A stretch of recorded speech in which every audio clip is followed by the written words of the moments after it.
What's happening, guys? What's happening? Back with another Xbox Alpha podcast with the Alpha brothers on the panel, man. We got our brother ODT Reaper in the building.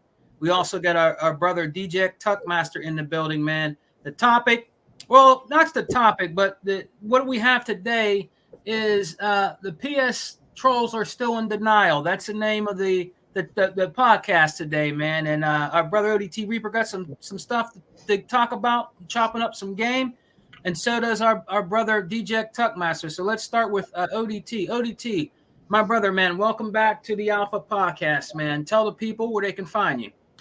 It's quite simple. You can always find me on Xbox Live at ODT Reaper. Simple as I just spelled it. And you can always just find me roaming around Halo Infinite lobbies when I ever have time. That's what's up. That's what's up, man. I am actually almost level 29. I'm actually quite proud of myself. So I was like, and then quick shout out to Doc 185. He kind of wanted to boast in his last video that he has done 4 days of gameplay on Halo so far and that he beat Horizon Zero Dawn. Good for you. I have 6 days and counting, and I got too bored of Horizon Zero Dawn, but I did not finish that. That's why I took God of War and did it 14-hour speedrun. So it's nice to complain, but that's okay. But my point would be is that, I find it funny that people just, want to basically make, bullshit out of nothing when they don't even understand what's going on in the actual industry. And I think that's kind of entertaining. But why is it that PlayStation ponies want to care so much about multiplats when it is the exclusives they really do care about? That's what I thought. So, you have all these ponies that say exclusives matter, but as soon as Activision gets bought, you have crybabies everywhere. Yeah, I know, right? The salt is heavy out there. The salt from their tears. That's what I love about this pony magic, though. Pony salt really does cure the body. And I love my 6,000 plot line souls that have basically been feeding me since 2018. So it pays to actually know what you're actually doing before you actually do it. Yo, listen, man, the salt from their tears is so heavy we can use it for our damn roads out here on the streets. You know what I mean? Facts. That's total facts. You know what I'm saying, man? But now they're saying that Sony's workaround is they want to buy Duracell. What? They want to buy the battery company Duracell to compete with Xbox. Meanwhile, Xbox has its own charging stations, its own rechargeable batteries. You don't need real batteries anymore. And my point would be is to recharge my controller, I just need to plug in a wire. Bagels That's real smart, Sony. I applaud your intelligence, but it's not smart enough. Sorry. This isn't 2004 no more. Okay? Unlimited, my brother. If you want to come in, let me know. I'll send you a link. Up next is our brother DJ Tuckmaster. Are you there, brother? Yeah, I'm here. All right, man. Introduce yourself, man, and tell the people what they can find you and tell them the news you got. Hey, y'all. Let me tell you right now. This is your boy DJ Tuckmaster. I can't stand ponies. Ponies can't stand me. I can't stand a pony, and I hope they hate me.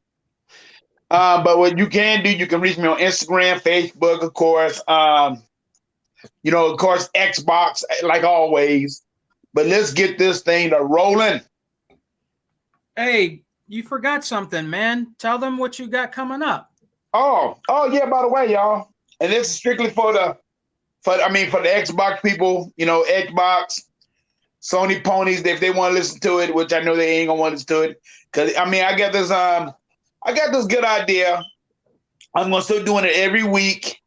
It's gonna be called the Xbox Lions Den. Okay, this is to help out all my brothers. Since they got their own little thing going on, I might as well go and shut the door on these ponies all the way. I'm going to be talking about a little bit of everything, mainly gaming and all that stuff. It's going to be a pretty good little show and all that stuff. But like I said, I'm going to do it I'm going to try to do it either every Friday, either every Saturday morning, or either when I get off work on Saturdays. You might see me do it in my truck, but either way it go, it's going to be the Lions Den. And I just want these ponies to get ate up by lions. So I mean, it just there to just there to talk about news and everything, and these ponies and still crying and all that stuff. I don't understand it. I don't understand why they're still crying. I mean, they're crying because they're about to lose their card. That's why. Well, that's true. That's true too. But hey, they about to lose every damn thing, so it don't make no damn difference. Well, you know what? I'll like this. My one friend was telling me that the reason why they concentrate on multiplats now because they say Sony should be making multiplat games now. They're gonna be making multiplayer games. It's a little too late for that. Yeah, I know. Yeah, I know. That's what I'm hearing. That's what my one friend said. But I told him, I said, dude, they're not doing that. I don't know what they're gonna do. Sony can't do nothing. I mean, then you hear salty as damn bum ass gamer. We'll go talk about on his podcast last week. Well, I think he did a podcast. Was it Saturday or either Friday? Talking about Sony going to buy out. He said he's going to buy out EA. Oh man! And then the people got on him and said, "Dude, that's a joke. You know, you just doing this for PR reasons." I mean, and it's just the truth. That's just clickbait. They want to buy EA and then turn Battlefield into a free concept like Halo. That's not the same goddamn thing. Yeah. Yeah, that's true. You might think that, but it's logically not true. So that's kind of the fun part. I mean, they're so mad. It's pitiful, man. Yeah. So I want to hear T Reaper's good stuff first. Yeah, no, and I actually did watch that Halo trailer, 9 foot. That actual was actually pretty dope. It's it looks very promising. Yeah, it does. I mean, when is it coming out? When they gonna be showing it? March 24th. On March 20. Oh yeah, I'm getting Paramount for that then. Yeah, they're doing good things, man. And yeah, guys, check out DJ Tuckmaster channel. Help him, build his channel up by checking out the Xbox lines. Then feel free to share the Alpha Xbox Alpha channel, and support the brothers out here, man. Like me, Tuck, ODT Reaper, Hebot, and Unlimited, and also our brother E-Rock, the Don King of Xbox, man, and Intramedia Gaming with 100. You know what I mean? Support the true brothers out here in gaming. And Unlimited just wants me to send him a link now. So what we're going to do is I'm going to send Unlimited a link, and I'm going to let ODT Reaper said he got some things to talk about today. There's not really much in the gaming news, not too much, but ODT has some things he wants to talk about. So what is it you have to talk about, ODT? Let's chop up game. Well, the first concept is that shout out to Xbox for reaching 20 million player count for Halo and 18 million for Forza. So, kind of shows where the true players are at. Doesn't matter which device you use, just matters that you play Xbox games. Yeah, nice, man. That is awesome. That was awesome to hear. That was really awesome to hear, man. But then you got little fanboys crying that they're porting everything. No one cares about Xboxes no more. And I'm like, they just care about the servers concept, boy. They don't care what platform you play on as long as it's green. That's kind of my point. So it's like the more devices the service uses, the more subscribers you get. The more subscribers you get, the higher the boost of the service goes. So the fun part is that to Phil, it don't matter if you play on one of these. It doesn't matter if you play on a PC. It doesn't matter if you play on an Xbox. It matters that you use the service. Whereas to Sony, what they really care about is they care about their hardware sales. Yeah. Good luck. Yeah. But my point would be is Microsoft is a software company. We make our money through software sales. And the software can be as simple as a game or a service subscription.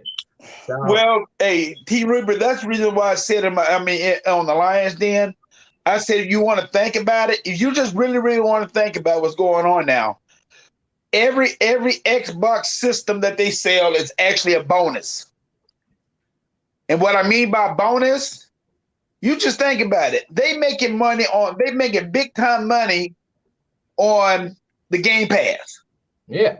And that's all they need to make money. Yeah. Whereas Sony is different. They need their hardware sales, right. They need their battery sales. Right.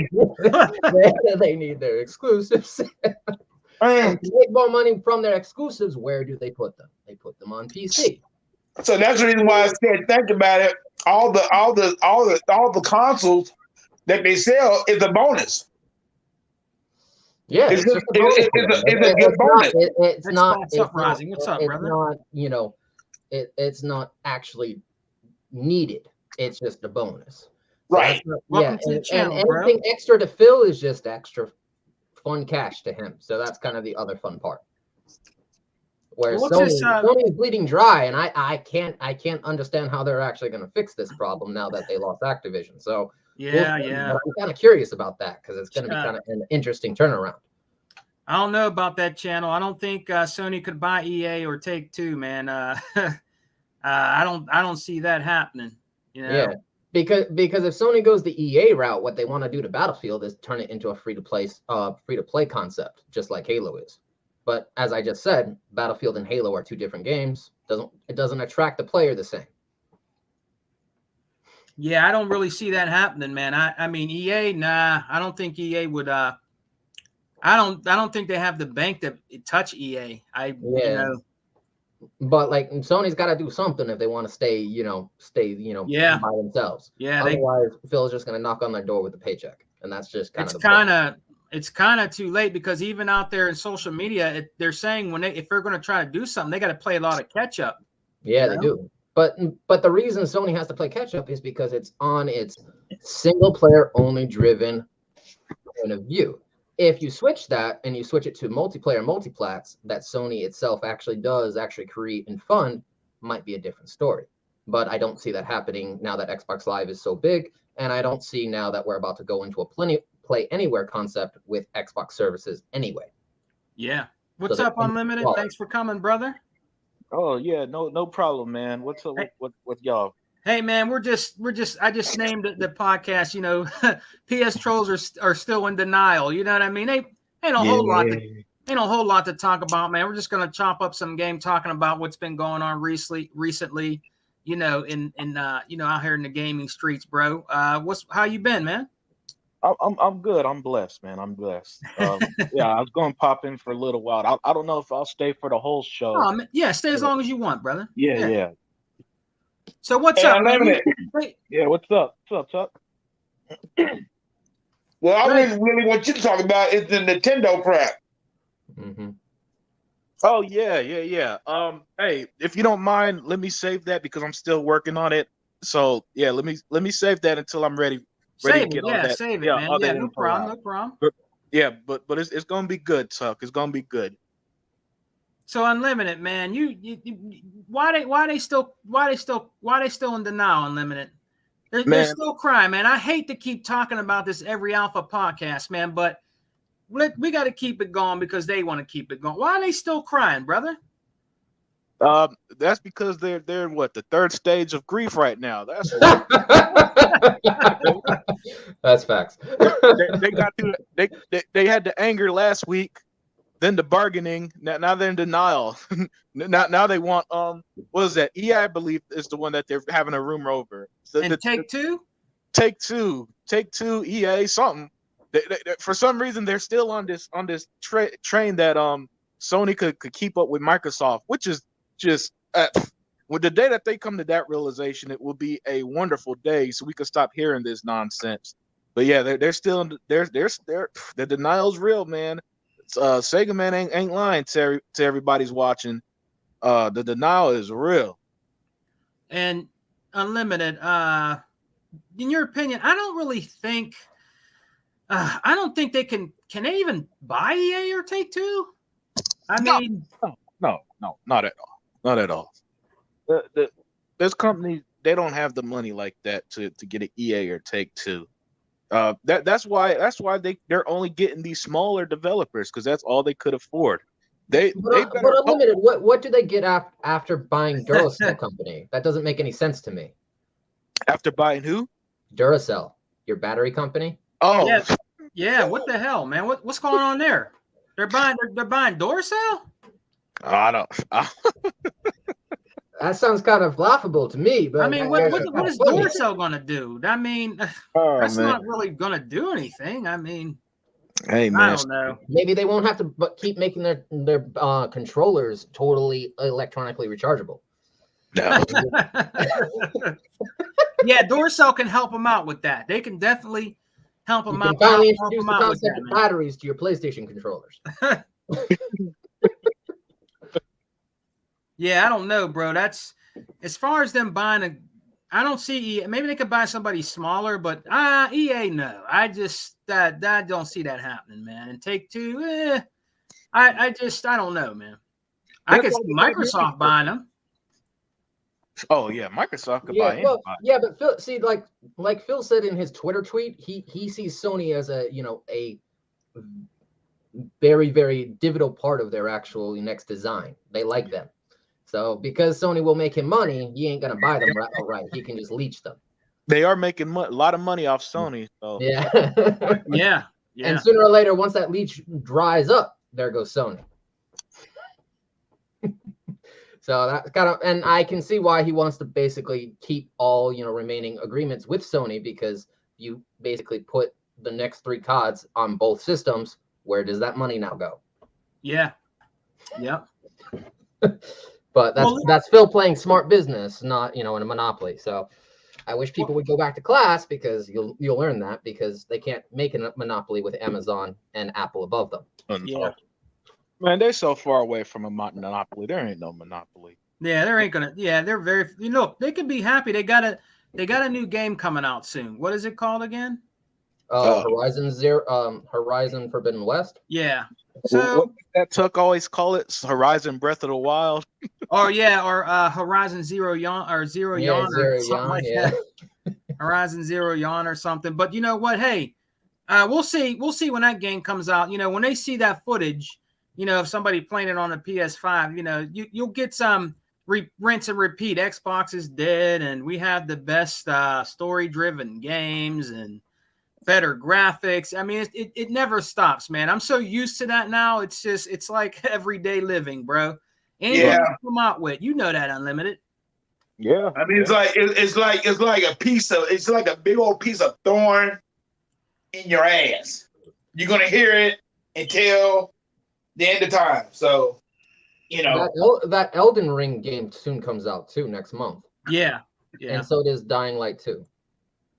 And they already said that people already said that they think that game is gonna take shine away from Horizon Zero Dawn when it comes out, when Breath of the Wild when it comes out. Yeah, but oh yeah. That's It because will. the Dying Light game has over 500 hours of gameplay. Yeah. Yeah. But you know what? I think people are going to be salty too, because the ones that still own the PlayStation 4 and the PS4 Pro that gives you just a little bit more, I think they're going to be a little, they might be happier because they have a Pro. You might see a little bit of a difference, but it's not next gen. So a lot of people, I think, are still, salty and mad about that also. I mean, but hey, at least you could play the game. It's just not going to be next gen on a next gen system. You got to look at that. If you're a true gamer and you really like the game, you'll play it on your preferred console, which is the last gen system, PlayStation 4. You know what I mean? So it's not like you don't have nothing to play. You got a new game coming out. You guys should be shouting to the rooftops, talking about it. But you're not. You're on, Xbox channels and out there still trying to, cry and whine about, Activision and Blizzard being bought. Microsoft bought them. The salt's so heavy out there. I was telling ODT Reaper, man, the salt from their tears is so much, brother, that we could salt the damn streets with the snow, bro. You know what I mean? Yeah. Y'all do got that snowstorm going on, don't you? Yeah, right. I mean, they just keep talking about it, man. I mean, you see Xbox Uprising comment, right? Yeah, no, well, I kind of foresee a merger. I just don't know what that merger will be. Xbox Uprising. What's that, T? I said I foresee a merger of companies coming. I just don't know which ones those will be yet. But if we have the service, and you also have the Xbox subscription deleting all unused actual service, users. Yeah, so, give me some more detail. What's going on with that now? That's I think that's just to kill all dead subscribers. Yeah. I think so. And I'm pretty sure if I'm right, Phil wants to make sure the player pays 1 year at a time and not a whole bunch, and then all of a sudden you have dead users. Don't do that. Yeah. But if you are an active user, that's different, and that's kind of the only thing. Like, I like paying ahead. That takes stress off my mind, and I don't need to worry about it for a couple years. What's up, Outer Zinc? Yeah, that's good that Phil's answering that though. That's pretty cool. You know what I mean? But with Game Pass and the service that you can now do for the player base, you can pay ahead and then you have less for more, and that's just perfect. But my point is that you want to pay less and still get more because that's more money for your dollar, and that's kind of awesome. So, and more games for your dollar at a cheaper price. Because I don't see Xbox users paying $70 for no damn game, even if it is new. No. Instead, we'll just put down 10 or 15, and then boom, it's right there in our library. So I was like, yeah, that's easy. That's true, man. Yep, that's true. So, what do you guys think about this? And then I'll let Tuck, because Tuck said he wanted to talk about a few things, and I think ODT has a couple other things. But there's still people out there saying that they should get rid of the Xbox. Is it the Xbox Gold? Yeah, no, that is what he is gonna do. He's gonna erase Gold, and then what takes its place? Game Pass Ultimate subscribers. Yeah. Ta-da. There's some people that are saying that are iffy about it, but I'm if you can. And then with Xbox Live Rewards, you can pay for your own actual subscription now if you play enough. So you give money back to the player gives money back to you. Ta-da. Less for more. That's kind of the obvious, way to do that. But Gold was what built that foundation first. And then once they got past that foundation and they created Game Pass Ultimate subscriber base, that's what's going to fill it. Yeah. And it doesn't matter where that base is from, PC, mobile, cloud, don't matter, still Xbox. Yeah, that's true, man. So now when they get rid of that, there will not be no more games with Gold, right? You won't get the free games and stuff. That I'm not sure about, but I'm pretty sure you still have those free games in your library. Unless he chooses to get away with the free games with Gold and just give you free games with Game Pass. And you have over 100 of those. Yeah. Not just 3. What do you think? What do you think about Unlimited? Do you think it'd probably be better just to get rid of the Gold, man? No, not yet. Because Gold has over 100 million users while Game Pass is at 25 million. So it's going to be a little while before we see the end of Gold. And I know that the games with Gold hasn't been great, which is what sparks this conversation every month. Yeah. But right now it's just too large and too much of a moneymaker. Not enough people have adopted Game Pass for them to get rid of Gold yet. So it's going to be a little while. You think so? Oh, definitely. Because they Xbox Live Gold, and I'm not sure if this includes Game Pass subscribers or not, has over 100 million subscribers. And we know Game Pass together, both Game Pass regular and Ultimate, has 25 million. So it's not going away. It's not going away yet. In the future, sure, as they get larger and larger Game Pass subscribers, but not now. Not when they have 100 million users. Yeah, and then Channel said, man, when they doubled the Gold price, that was rough. Yeah. That lasted like 37 minutes, so it wasn't that rough. Yeah. Oh yeah, that's when that big stink was going on about that. Yeah. Remember? Except if I would see if What's this up, is kind of Blanca? this is what I would do if I was Phil. What's up, Lord? I would offer those 100 Zing. Gold Mm-hmm. an actual switch to the Ultimate base. Yeah, free. yeah. That's what I would do. Yeah, And then that Game Pass automatically boosts to 100 anyway. yeah. If you do that, because it's just a switch. Yeah. Yeah. How much is Gold by itself? $10 a month, right? If you're not using a card or if you don't have it already Is it paid. $10 a month? I think. Is it 10? I don't remember. I haven't paid for Xbox Live Gold. I don't remember how much it costs. I have a month. Ultimate. I always Yeah, pay same mine years ahead of time, so I don't actually have to worry about a month-to-month basis. Yeah. I already prepay it, and it's just sitting there. Mine. Well, listen, guys, in the chat too. Now, listen, my Ultimate subscription is up in June this year. So can I don't want to actually go to the store and buy a 3-month Ultimate. Is there ones where you can go out and buy like a year or 2 years, or no? You can definitely sign up for a year. Yeah. Okay. My Series X came with a prepaid Ultimate 2-year. Yeah, that's what I mean. I would like to buy. You know how you go to the store. if it's included. I think if you have to buy it off a card, though, they only sell it year per card. Yeah, when you go like to the store, it says like Ultimate Game Pass, 3 months for $49 or 4 months or something like that. Yeah, you know what I mean. I normally, when I didn't have the X, I paid like $60 a year. 60 a year. Yeah, but I don't do month to month no more. That adds too much stress to my body. Yeah, man. So I'm trying to get it again. If you pay ahead for your service time, you're good. That's kind of the smartest way to do it.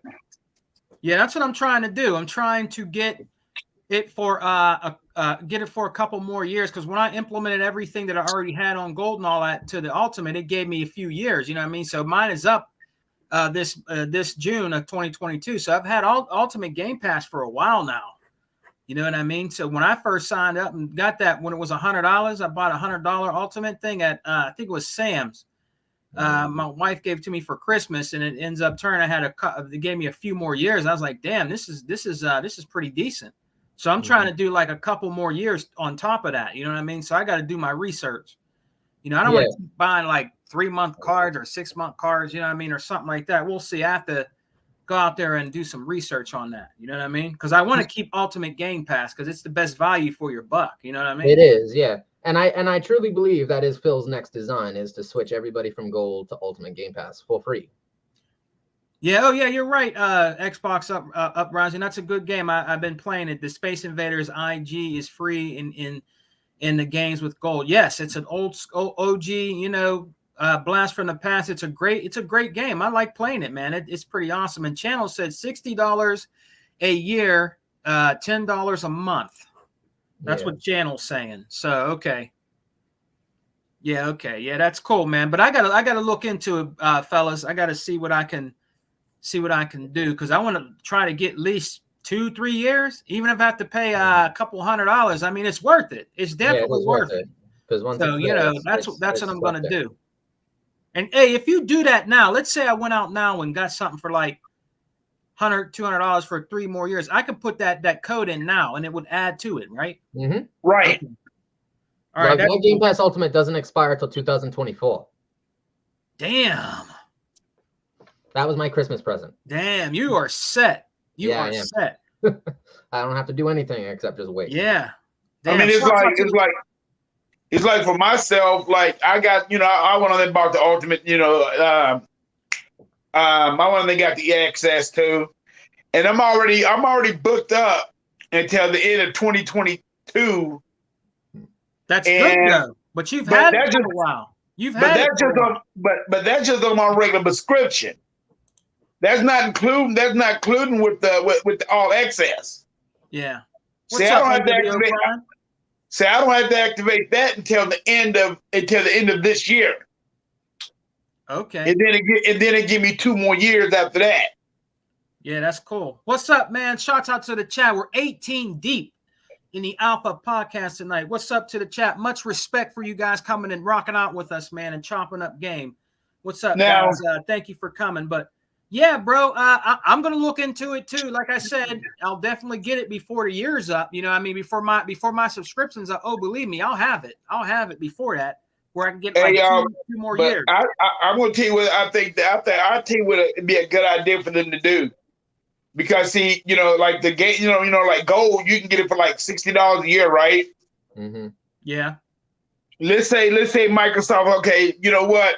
We can do our Ultimate that way too. If they do the Ultimate that way, you know, because I don't know if they can do it that way, but it'd be a good idea to see if they can do it. Well, you know, Vaca said going from 10 to 11 is not doubling. They're removing the discount. I guess he was talking to the other brother that was that we put up in the chat. And then Outer Zinc says Game Pass is $10 a month. $10 a month. Yeah. So, I mean, it's just better, I think. I think it's just better to have Ultimate Game Pass, period. Because you get everything with the PC game. You get everything all in together. It's you can't beat it. Even if you go to a store, you get like for 6 months a certain $50, $60 or whatever. You know what I mean? It's definitely worth it. You know what I mean? Because you can just go out and get another one your next pay and double it and double it and double it. That's what you can do. You see what I'm saying? So it's a win-win. You can just keep adding on until you get like somebody might have it where you get 5, 6 more years. You know what I mean? There's people that do that. So I mean, it's definitely worth it because Game Pass right now in February, they got some more games that are going to be coming in there. Like I think it's called Dreamscaper. Is that what it's called? I think it's Dreamscape. Is that the name? I think that's going to be coming in the Game Pass, I guess. I'm not sure. But yeah, they have some already they're announcing stuff that it's going to be coming in, you know, into Game Pass, man. But yeah, I'm going to do my homework on it, but I'm definitely going to get my money's worth because I love the Game Pass, man. You know what I mean? So, you know, we got more games that'll be coming in these couple months. That's not even including the you know, the indie games. You know, some of the indie games that come in there are great and fantastic games. Me and Unlimited, I think we were talking about it last time on Exile.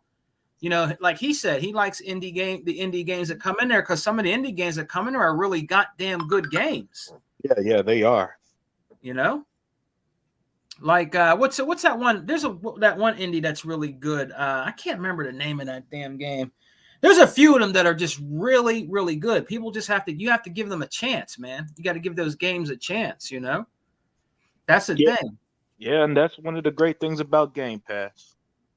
Yeah, and isn't Death Doors, is that an indie game? Yes, yeah. That's a great game. That's a good game. That's an indie game. That's a great game. A lot of people talk about that game. They love that game. So, you know, and did you guys, let's talk about this because I didn't get to see it. Maybe you guys got to see it. Did any of you guys on the panel get to see the Halo trailer? I didn't get to see it. I did. What'd you think of? Tell me about it, T. I didn't get to see it. I'll try to check it out after we get off. To answer Altricity, shout out to Altricity Knights in the chat. The trailer kind of looks like it's not canon, that's true, but it does look like an adaptation to canon.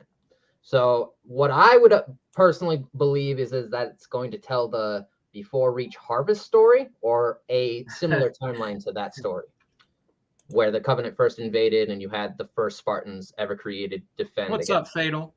90, thousands of Covenant. And it's also going to show you how the Spartans were built. They're gonna introduce a not too blue Cortana, and of course Catherine Halsey. But my point is that it kind of looks like they chose not to do it in the canon way, but they chose to adapt that canon to their own personal perception of it. But it looks rather dope, so I'm excited for it.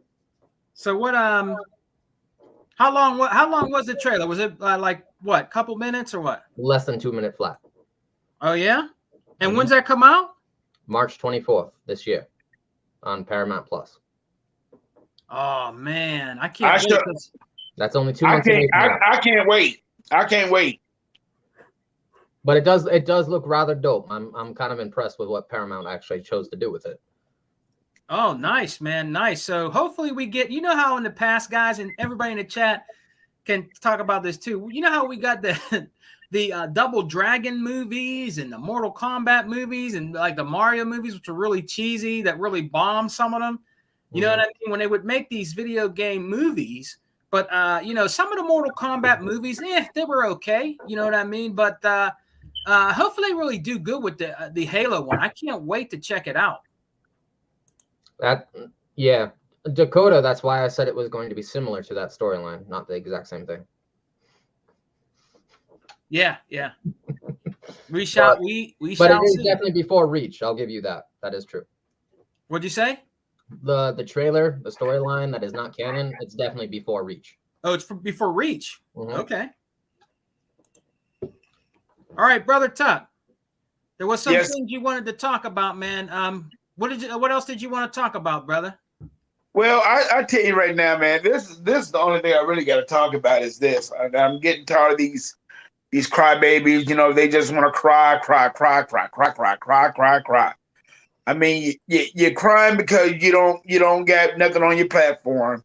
And the thing about it is, let's just be serious and honestly. If Sony would have had the money to do it, nobody would even be talking about it right now. What's up, Rain?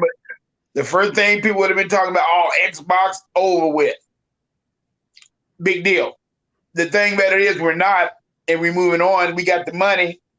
And if Sony, and this is what I really feel about Sony right now, and I'm gonna tell you the truth. What's good for the goose is good for the gander. Yeah. Don't forget back in the 90s, that's what y'all did. Y'all took everything from Sega of America, knowing that you could have helped them out, but you didn't. And that's all it is too. I mean, because I had a Sega. I love the hell out of the Sega. The Sega Dreamcast, all of it died out because I couldn't get Madden on it. So once that's when Madden was good then. This stuff with Madden now, yeah, but like I'm not sold on Madden now. But I'm just PlayStation fanboys only care about exclusives matter. Exclusives matter. Right. Whereas Yeah, Xbox players only care about games, people. They don't Starts give a out the shit if Range it's E4? exclusive. They just care that it's a game that they get to play. that's right. They only care that it's free. And not Yeah. $7. But then again, here go. What's that game that's coming out for Sony? Horizon Zero, Horizon Forbidden West. Yeah. Okay, it's gonna be $70. Yeah, there's gonna be some people that's gonna buy it for $70, but there's gonna be a whole lot of people that's gonna wait till they get to the recycle bin and then buy the damn game. Yeah, I'm sorry. what do you guys really think about that? I mean, when that game does come out, do you think they're going to really back up the game and buy it, or do you think they're going to wait till it goes into the bargain bin? It depends how starved they are to play new experiences. Yeah. Well, like I said, I think they will. I think they will. Some people will buy it, but there's going to be a whole lot of people that's not going to buy it. I mean, man, the way that the days and times is right now, man, everything's going up. So to me, I just don't think about. I really don't care about PlayStation. Y'all know how I feel about it. They rubbed me the wrong way too many damn times. Especially with the credit card thing and all that stuff. I'm like, okay, I had enough of that. So all they do is lie. They lie. Everything they have done in their past, they have lied about. The thing about it, guys, is I think, and the chat could probably, shouts out to everybody in the chat, 21 deep on the Alpha podcast today, guys. Thank you very much, man. Your boy Sega Man really appreciates it, man. Much respect to the chat. But what I think, man, is I think when these games come out, to be honest with you, I think they'll watch it on a YouTube channel, go out there and talk about it and say how great it is, and this is what greatness awaits brings us, but they never go out and buy the damn game and play it. I think a lot of them just like to talk about it and troll about it, but not really go out and buy the goddamn game. You shouldn't troll about an experience unless you yourself have actually done it. That's what I think they do. Yeah. I honestly believe that. I don't think they even buy the game. I think they'll come on my channel or whoever, E-Rock, and say, yeah, Xbox is dead, man. This game is way better than anything. You got Gears or whatever. But they talk about it, but they don't go out and buy the shit and play it. You know what I mean? On their system. But they talk about it. So how's that supporting PlayStation and helping them out if you just want to talk shit on the game, but not buy the goddamn game and play the game and support them and make videos about it or talk about it? You know what I mean? Because the ponies only care about what is popular. They don't care to actually experience why it's popular. They just want to say it's popular and be all focused on them. But my point is that if you actually are a gamer, you'll experience that bad experience and then troll about it, not just watch it and then troll. But my thing is that's the reason why when I saw so many ponies being faked, that's why I gave that story away for $5 over 6,000 views. So yeah, don't do that if you don't want the game actually totally spoiled for your experience. Because I'll do that. I want to ask y'all something. What is that one game that came out last year? That came out last February for the Xbox. Last February? Yeah, the one when you have to split. You got to split in two. Say it again. Split two. What do you mean? The one that when you have to turn around and take like different adventures. Hold on. What'd you say, Unlimited? The Medium. The Medium. Yeah, the Medium. Okay. I don't hear not one pony talking about that game.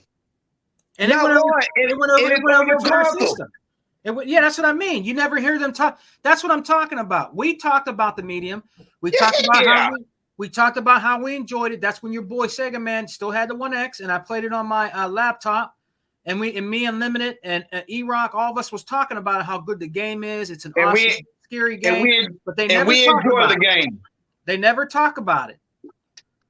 But they was whining and crying about it. But when they get the game over there, they don't even talk about it. They don't say how Nope. good how good the game is, and we like it on the PlayStation. They don't say nothing like that. Nothing. But you'll have crybaby ponies whine when Aaron Greenberg puts a picture of himself next to Crash. Isn't that a little bit too much jealousy, people?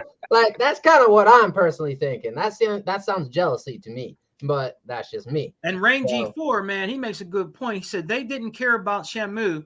They just was happy it wasn't on Xbox, and Sony That's did about all. Shenmue wrong. Sony That's about all. could have paid for the game instead of GoFundMe, and that's true. That's Yeah.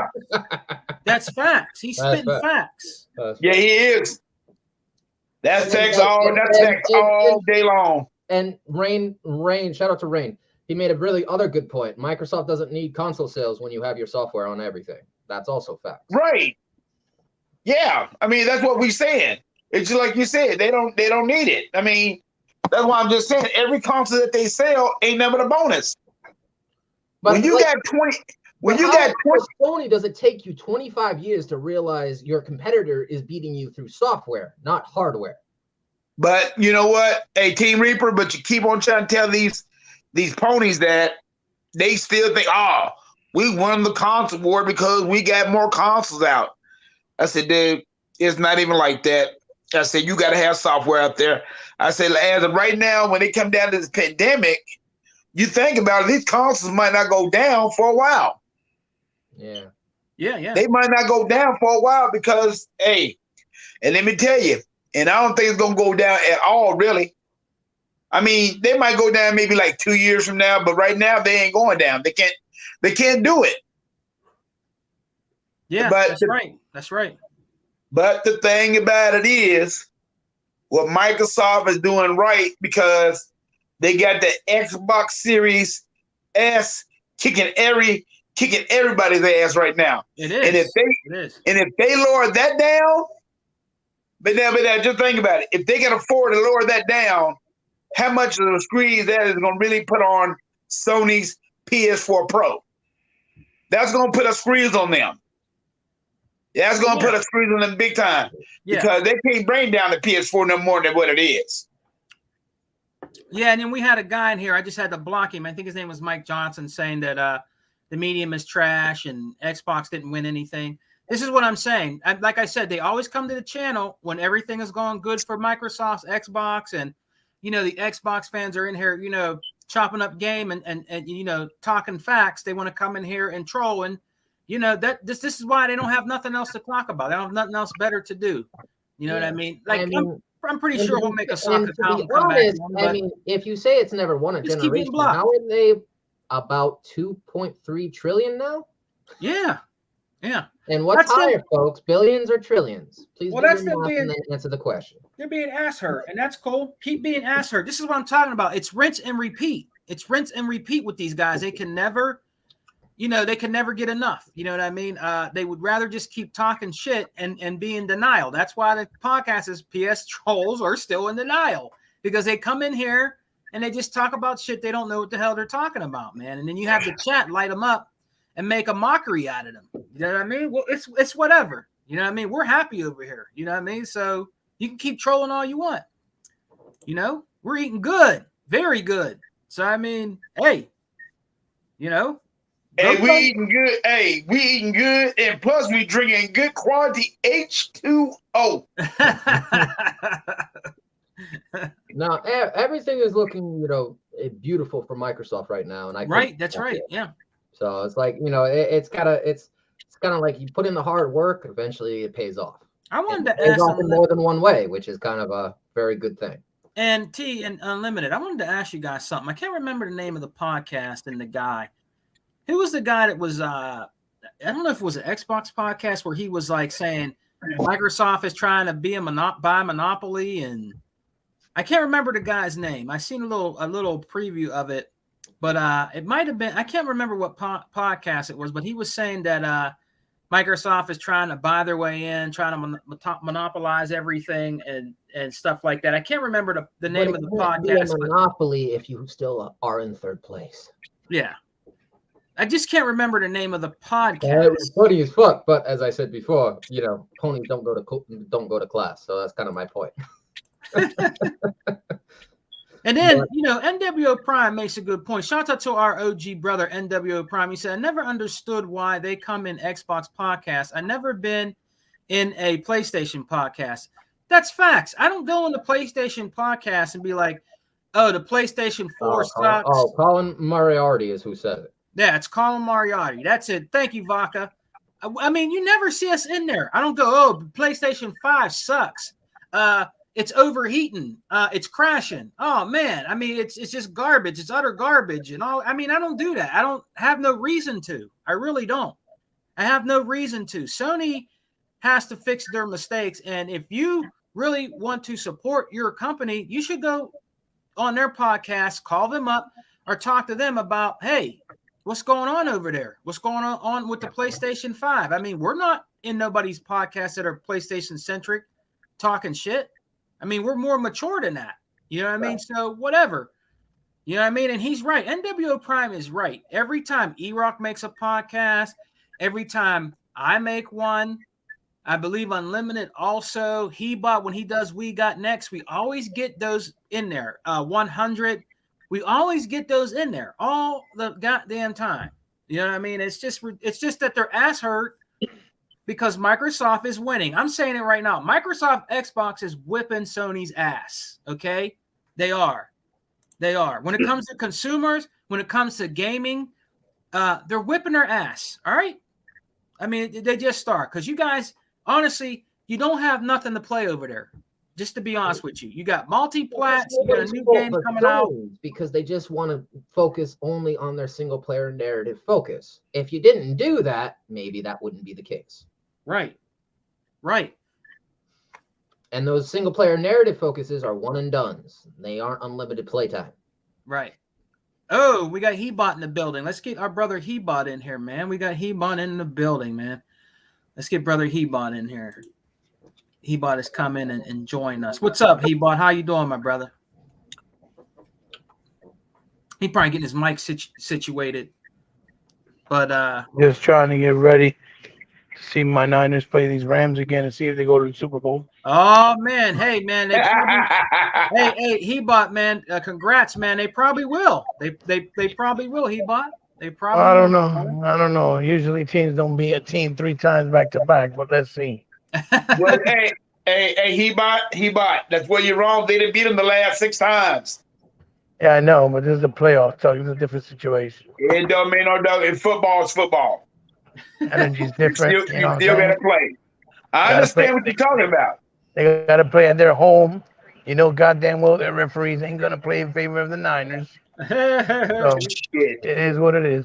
Yeah. Well, I'll play this. If Kansas City got their butts kicked, which I was glad of. It was a close game. It wasn't a butt kick. It was a close game. It was a good game. No. Well, the way that the Kansas people gonna do it. Oh, we kicking their butts. Mm-hmm. No, you're not. You're barely beating them. Hey man. Well, I mean, that was a good game though. I'm glad to see. I'm glad to see Cincinnati winning. It was a good game, yeah. Absolutely. Yeah. So the Bengals are the ones that go to the Super Bowl? No, the Bengals. I think, the Bengals. I think they lost. They lost. No, they won. They won. They beat going to the Super Bowl. Oh, they did win? Yeah, they won. They go into the Super Bowl. Mm-hmm. Oh, okay. Yeah. Well, maybe it'll be the Bengals and the 49ers. I'm going to say right now because I know we're get back to gaming, guys, but we have to talk a little bit. I'm going to say it's going to be the Bengals and it's going to be the 49ers. I'm saying that'd be a rematch of a long time. Hey, Hebot, our brother Xbox Uprising says, "What's up?" Hey, what's going on? Hey, that's Master Chief, I think. Is that Master Chief? Yeah, that should be Master Chief. What's up, Master Chief? I didn't know he had his thing on there. What's up, E-Rock? Xbox E-Rock Uprising, that should be Master Chief. Let me see. If you want to come in, E-Rock, Tuck can send you a link. So I send it to him right now.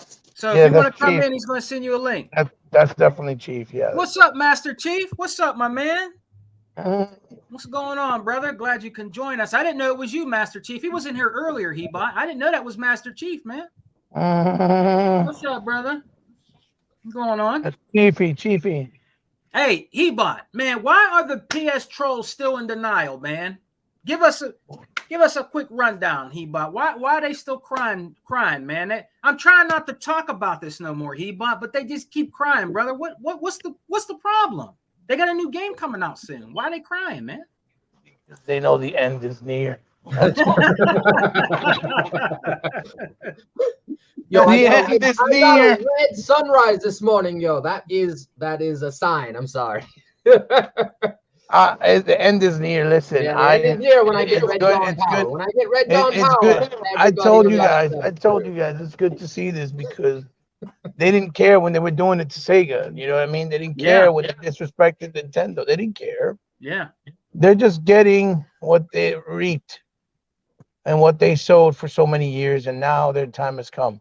Will it happen today? Will it happen this year? Will it happen this generation? Yeah. Maybe not. You know, but I'm pretty sure that they don't got a lot to go. They're like on lifeline, my man.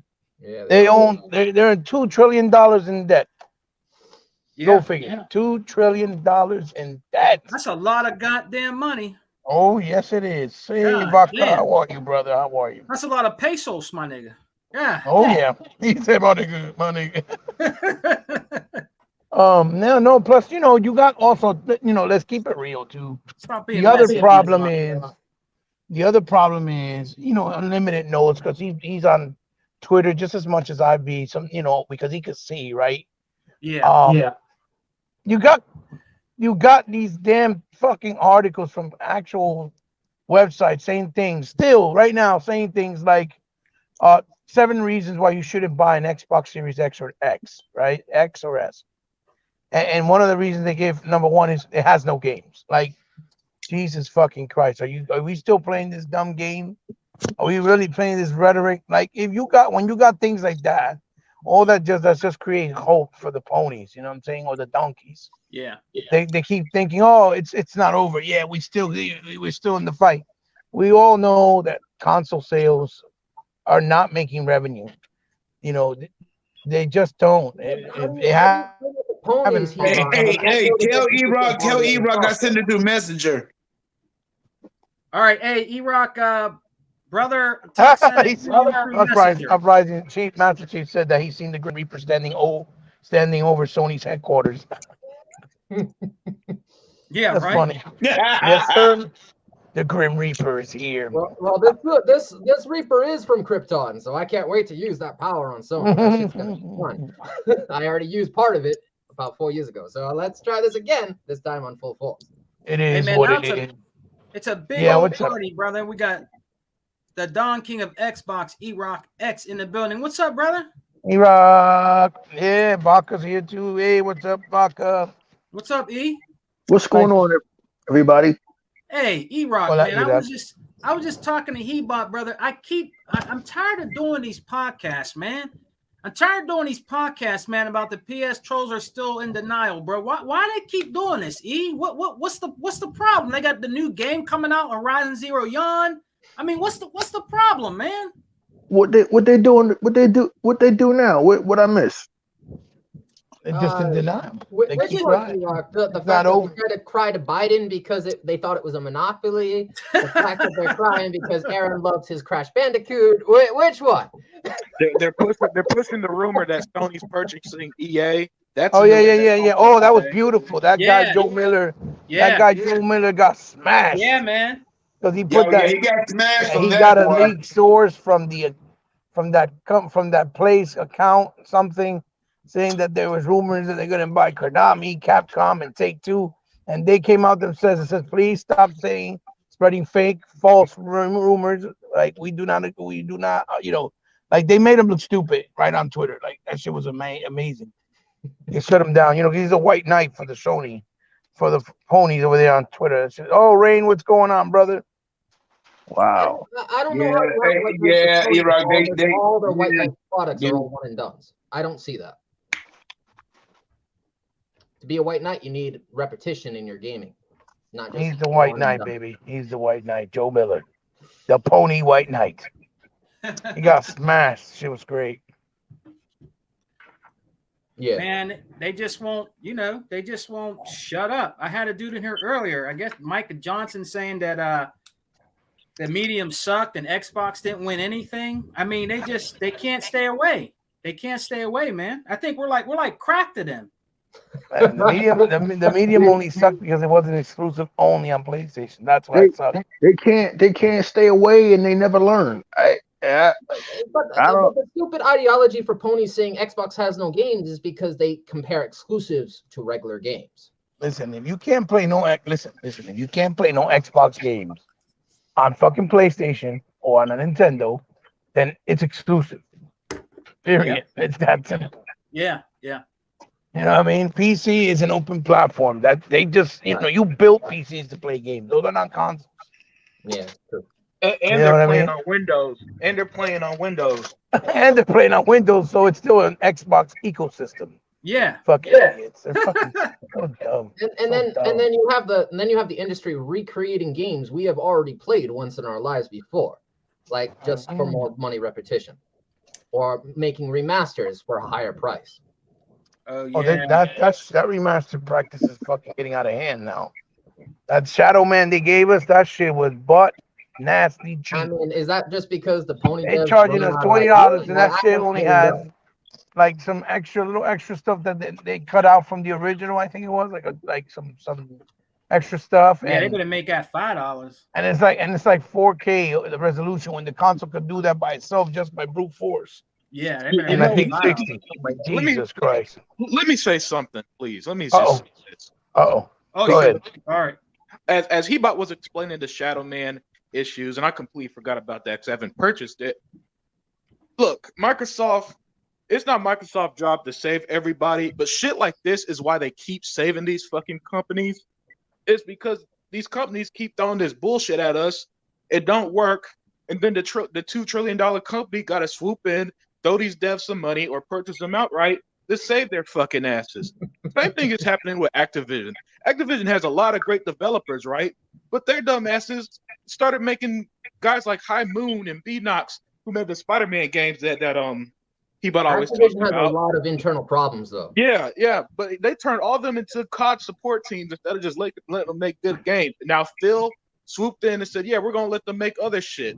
Same thing with that Shadow Man. There's no reason a game like that should come out broken for $40 fucking.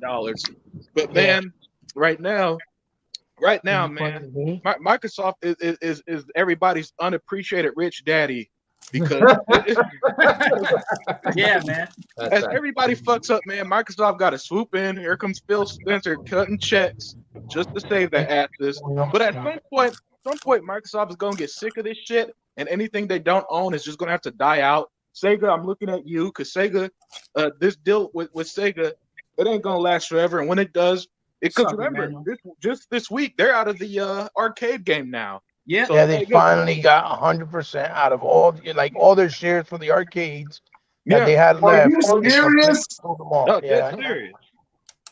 So you look at Sega. Sorry, let me just finish it real quick before you continue.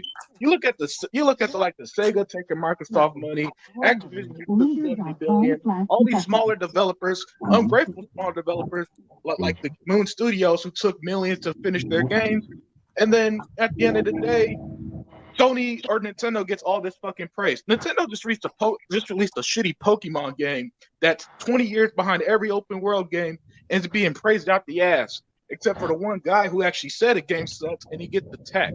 That's what we're dealing with. Yeah. That game does suck. That shit I saw looked like something you would have played on the fucking N64. Look, this is what's going on.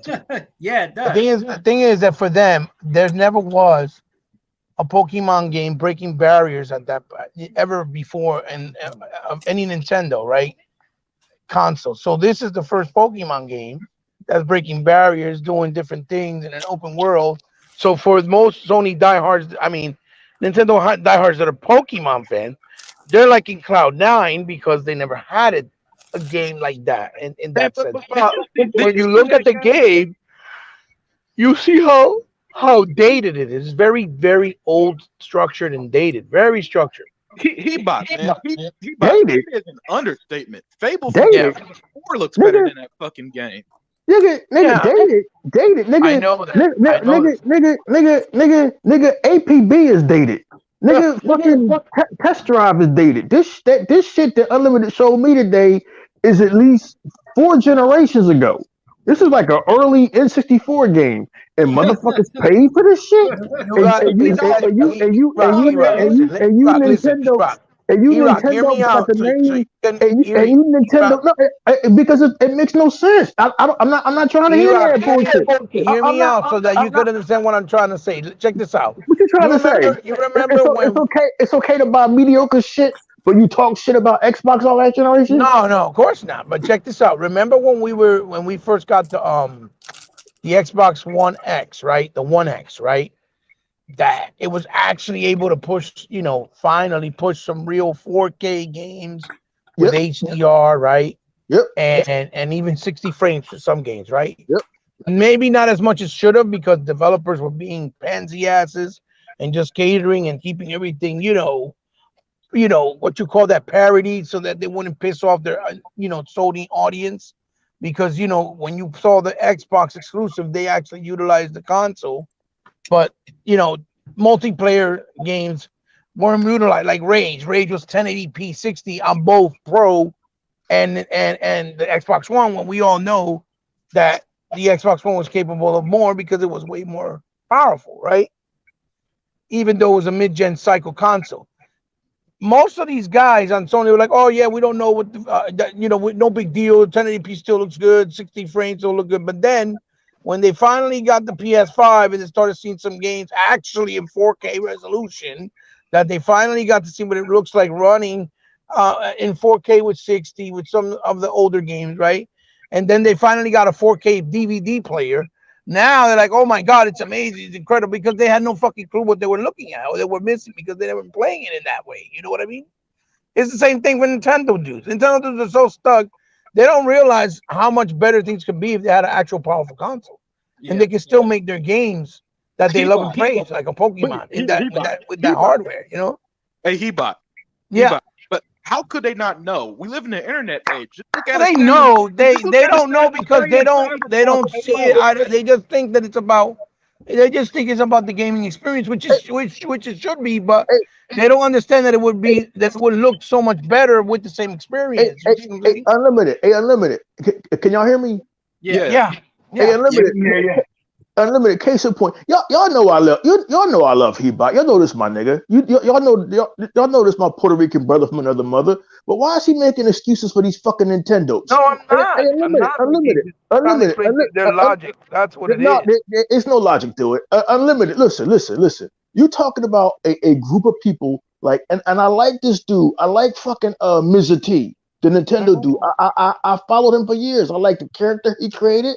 I like his little Mr. T puppet. This nigga said last year that he had got the Xbox One X and he wasn't impressed. He wasn't impressed with the visuals, right?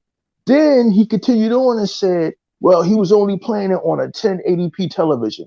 I'm like, nigga, I put in this comment section, motherfucker, you need to upgrade your shit, right? This is the world these Nintendos living in. I love you, dude. They know exactly what the fuck is out there. They don't want to acknowledge it. They're stuck in fucking yesterday. When Unlimited Productions sent me this video today in the chat of this Pokemon game, right? And he wrote this long paragraph on why Nintendo's stuck in the past. And he and I have always agreed on this shit for the longest time. But I was not ready for what I saw when I saw the video. This was some shit that you would have seen like on N64. Like this is some shit you saying like it's fucking what the fuck did the word you say? Like this is below mediocre. This is substandard shit. No gamer should pay $60. not even what? Yeah, that game is $60, E-Rock. Man, get the Oh fuck out of man, here. oh yeah, Get and the fuck nobody out of should here. not be paying no $60 $60. for that crap. I'm That shit. 100% serious. You can look at it right now. Go to GameStop.com and on the and it'll be on the first page. $60. Pokemon Legends, $60. It's a Like, full price $60 game they paid for a game that looks like it's from fucking 1996. dude, I told you it looked like an N64 game. Dreamcast had better shit than that. Fucking Yeah. Dreamcast. And the fact that these Nintendo dudes is buying his shit, like we not attacking you. I know you trying to make us understand the psychology behind it, but them motherfuckers might be even more far gone than the PlayStation fans. Man, look, it's time to stop being diplomatic and beat these motherfuckers upside the head with a motherfucking stocking cap full of quarters. It's time to stop being diplomatic and smack these motherfuckers in their face with a handful of baby powder. That shit Unlimited Production showed me today. The fucking skybox looked like a skybox from 1996. The fucking horse was having collision detection problems. Powder. Instead of having like cutscenes, the motherfucker stopped and some ancient ass text came up. I said, no, ain't no fucking way in hell. This is a game in 2022. But even worse, did y'all see the motherfucking trailer for Bayonetta 3? That shit looked like not even an early Xbox 360 game. You Nintendo motherfuckers, you Nintendos should never. First of all, y'all should have stopped mentioning Xbox One's name out of y'all mouth about 8 years ago when Rise Son of Rome came out, motherfuckers. But y'all definitely need to keep Xbox Series S out your mouth. Don't even mention Xbox One X, Xbox X. What is it? Xbox Series X? Don't even mention that, motherfuckers. Don't even mention that. Don't even fucking mention that shit. Don't even mention like I don't give a fuck about Mario. I don't give a fuck about it's Nintendo, man. It's fucking nostalgia. Nintendo gets away with the same shit, selling nostalgia to these dummies, and it's mind-boggling. But it's okay, man. It's okay because they're all good. Hey, E-Rock, my whole thing about this whole thing. I mean, I saw that the image that Unlimited Production did today too. I'm like, what the hell y'all think about doing? I mean, I'm always have said I'd never go back to Nintendo until they probably make a big boy system. They need to make a big boy system. I don't know why they don't do it. I still don't know why they want to do it, but that's them. If they want to go and go with that little rinky dinky crap with the Switch, that's their business. I mean, you got people that are going to report saying that with the new screen that they got is going to be winners this year and all that stuff. I said the screen ain't that much bigger than the one they had last year. That's y'all big.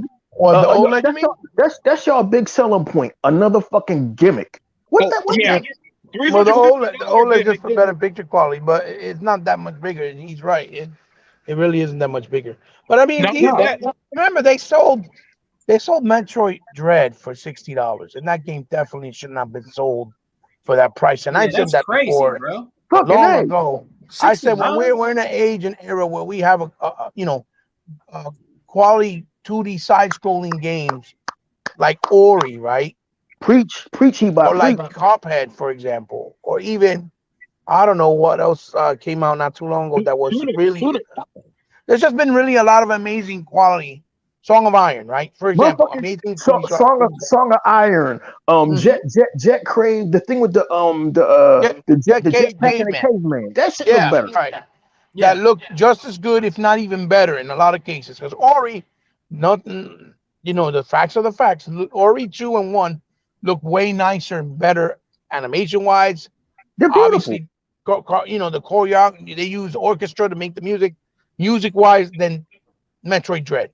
And those games were only $20, unless you bought them physical with a bunch of other shit came with, like that perks and like a steel book and all kinds of nice things like a plush, graphic art book. Then it was $40. But if you bought it only straight up digitally, it was $20, right?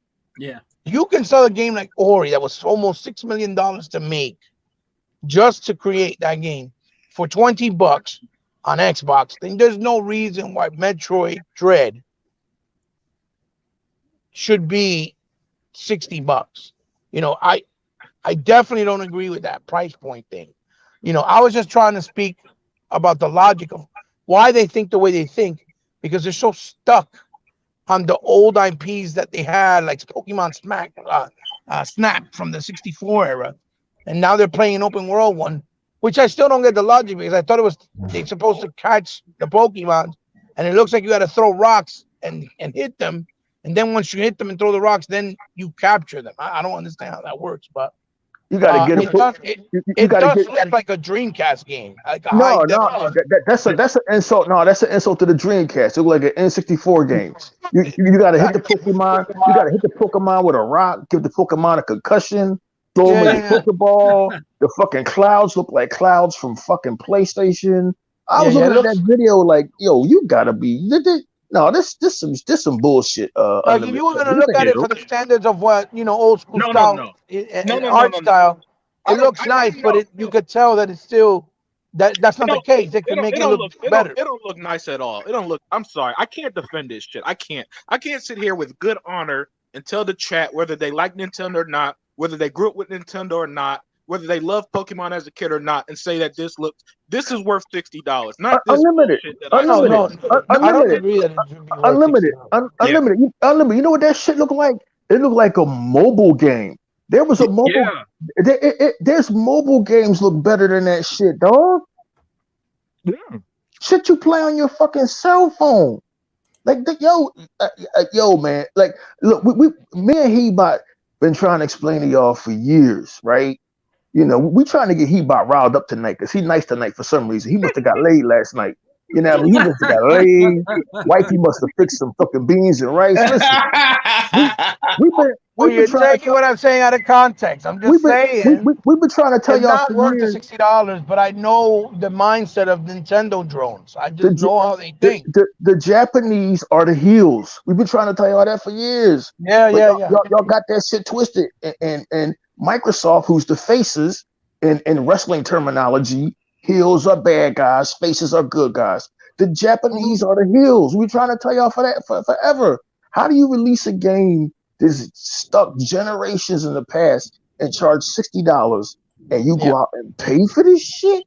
Yeah. Do you go out and pay for this shit? If you're a PlayStation fan, how do you go out and pay for Horizon Forbidden West? Look at the trees blowing and the graphics. Look at the trees blowing. Why is it in every PlayStation game all of a sudden it looks like it's a goddamn hurricane going on? Grass is blowing, trees is blowing. I understand it's an artistic choice, but it's not. There was grass and trees blowing in Shinobi 3 on the Sega Genesis, if I remember correctly. Oh yeah, there was. It was. Yeah. I mean, but it's almost overdone in Horizon. Yeah, because they try to use it as like an art style, like a point of art style. Like, look, it's so artistic, it's so gorgeous. Yeah. Let's pay $70 for God of War with a different skin. Let's pay $70 for the 2000 Spider-Man game. Meanwhile, you let some shit with come the out same of your exact mouth. map as Miles Morales and Spider-Man PS4. Yeah, you let some shit come out of your mouth. Nobody cares about Elder Scrolls. Meanwhile, Elder Scrolls came out in 2013, and it's still more advanced and more shit to do in it than More any game innovative. on PlayStation and or Nintendo. Like today, Unlimited Production 2 weeks ago or 3 weeks ago put me down with the Assassin's Creed Valhalla Odyssey crossover. Like, they gave us that. Ubisoft didn't have to go back and touch Assassin's Creed Odyssey. They were fucking done with it. This is a game that came out in 2013. They went back, added a chapter to it, touched up the graphics. Wow. They paid all the goddamn voice actors to come back, and guess what? They gave it to you for fucking free. E-Rock. Kiss my ass, Japanese. Kiss my ass. And people hate Ubisoft now. And Ubisoft give you something for free, 4K. By the way, Assassin's Creed Odyssey runs at 4K 60 on the Series X now. So not only did you get the free upgrade, free new content, you actually get cutscenes. Hello, Japanese developers. And I've been playing a number of Japanese games lately.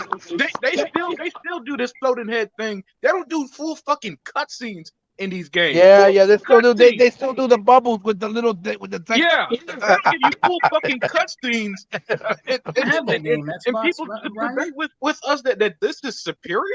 This is And the people don't superior and people don't understand. People don't understand that was done before because it was a product of the time. It was because of limitation of hardware and power. Now that shouldn't even be a thing. Hey, E-Rock, real quick, I wanted to tell you, we got Master Chief on the chat. He's checking this out. Oh, Master Chief? Yeah, Yeah, Master Master Chief's Chief, in he's the in the building, chat. buddy. Man, I thought the aliens abducted him. I ain't heard from them. No, he said Nintendo Switch is great for women, kids, and adults. Males with stunted maturity development. They man. But you know hate what, they, hey fellas, but you know what? The only thing I don't get about it, the whole thuggle thing with Nintendo, is this: the fans is gonna still buy that $60 game no matter what. Yeah, look, well, hold on. And because I do wanna say that's something. the sad thing. Yeah, let me say this though. Let me say this because the Wii U was almost Nintendo's last console. I mean, Yeah, it was. The Wii U was such a flop. Nintendo would have been out of business if they get lucky with the Switch gimmick. Which I don't know how the fuck this worked. Definitely. And I agree. I agree with you on that. That's why the Switch is. That's why the Switch. You look at the Switch library. They just resold a bunch of Wii U games.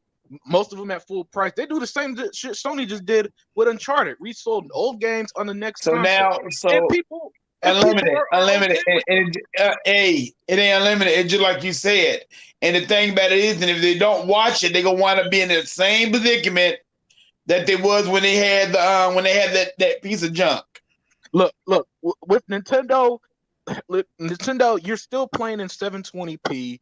You don't get any EA games. So say no Madden, no FIFA, no Battlefield, no Star Wars Jedi. No Assassin's Creed because no it's impossible for Ubisoft to dumb down that engine for your weak ass hardware. Yep. No Cyberpunk. You get no big you get basically no big multi-plat games anymore. You haven't in over a decade. So you're playing in 720p to the point that not only are you paying in 720p, you're paying $350 more expensive than the Xbox Series S for that OLED Switch. And all you get is fucking Pokemon, Mario, and Zelda. Again, that's all that your hard-earned money, and they buy it in droves. I don't understand it. I'll never understand a Nintendo fan. I understand Nintendo fans less than I do Sony fans. That's what they confuse me. Me and you in the same boat. Preach, man, preach. Because look, if I saw that, hey, I got $300, I got $350 in my pocket. I can either get a Series S and a few months of Game Pass, which is over 400 games, or buy a Nintendo Switch. If my ass weighs my options and choose Nintendo, then man, send my ass to the lunatic asylum because at that point I'm not a functioning adult. It just makes no sense to me.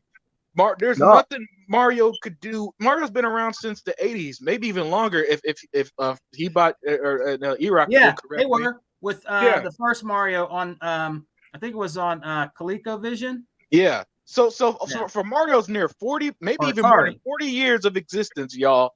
He's always been saving Princess fucking Peach. He fought Donkey Kong to move on to Bowser. The same, and he's still doing that now. And people want to tell me the next Mario is more innovative than every fucking game. Get out of here.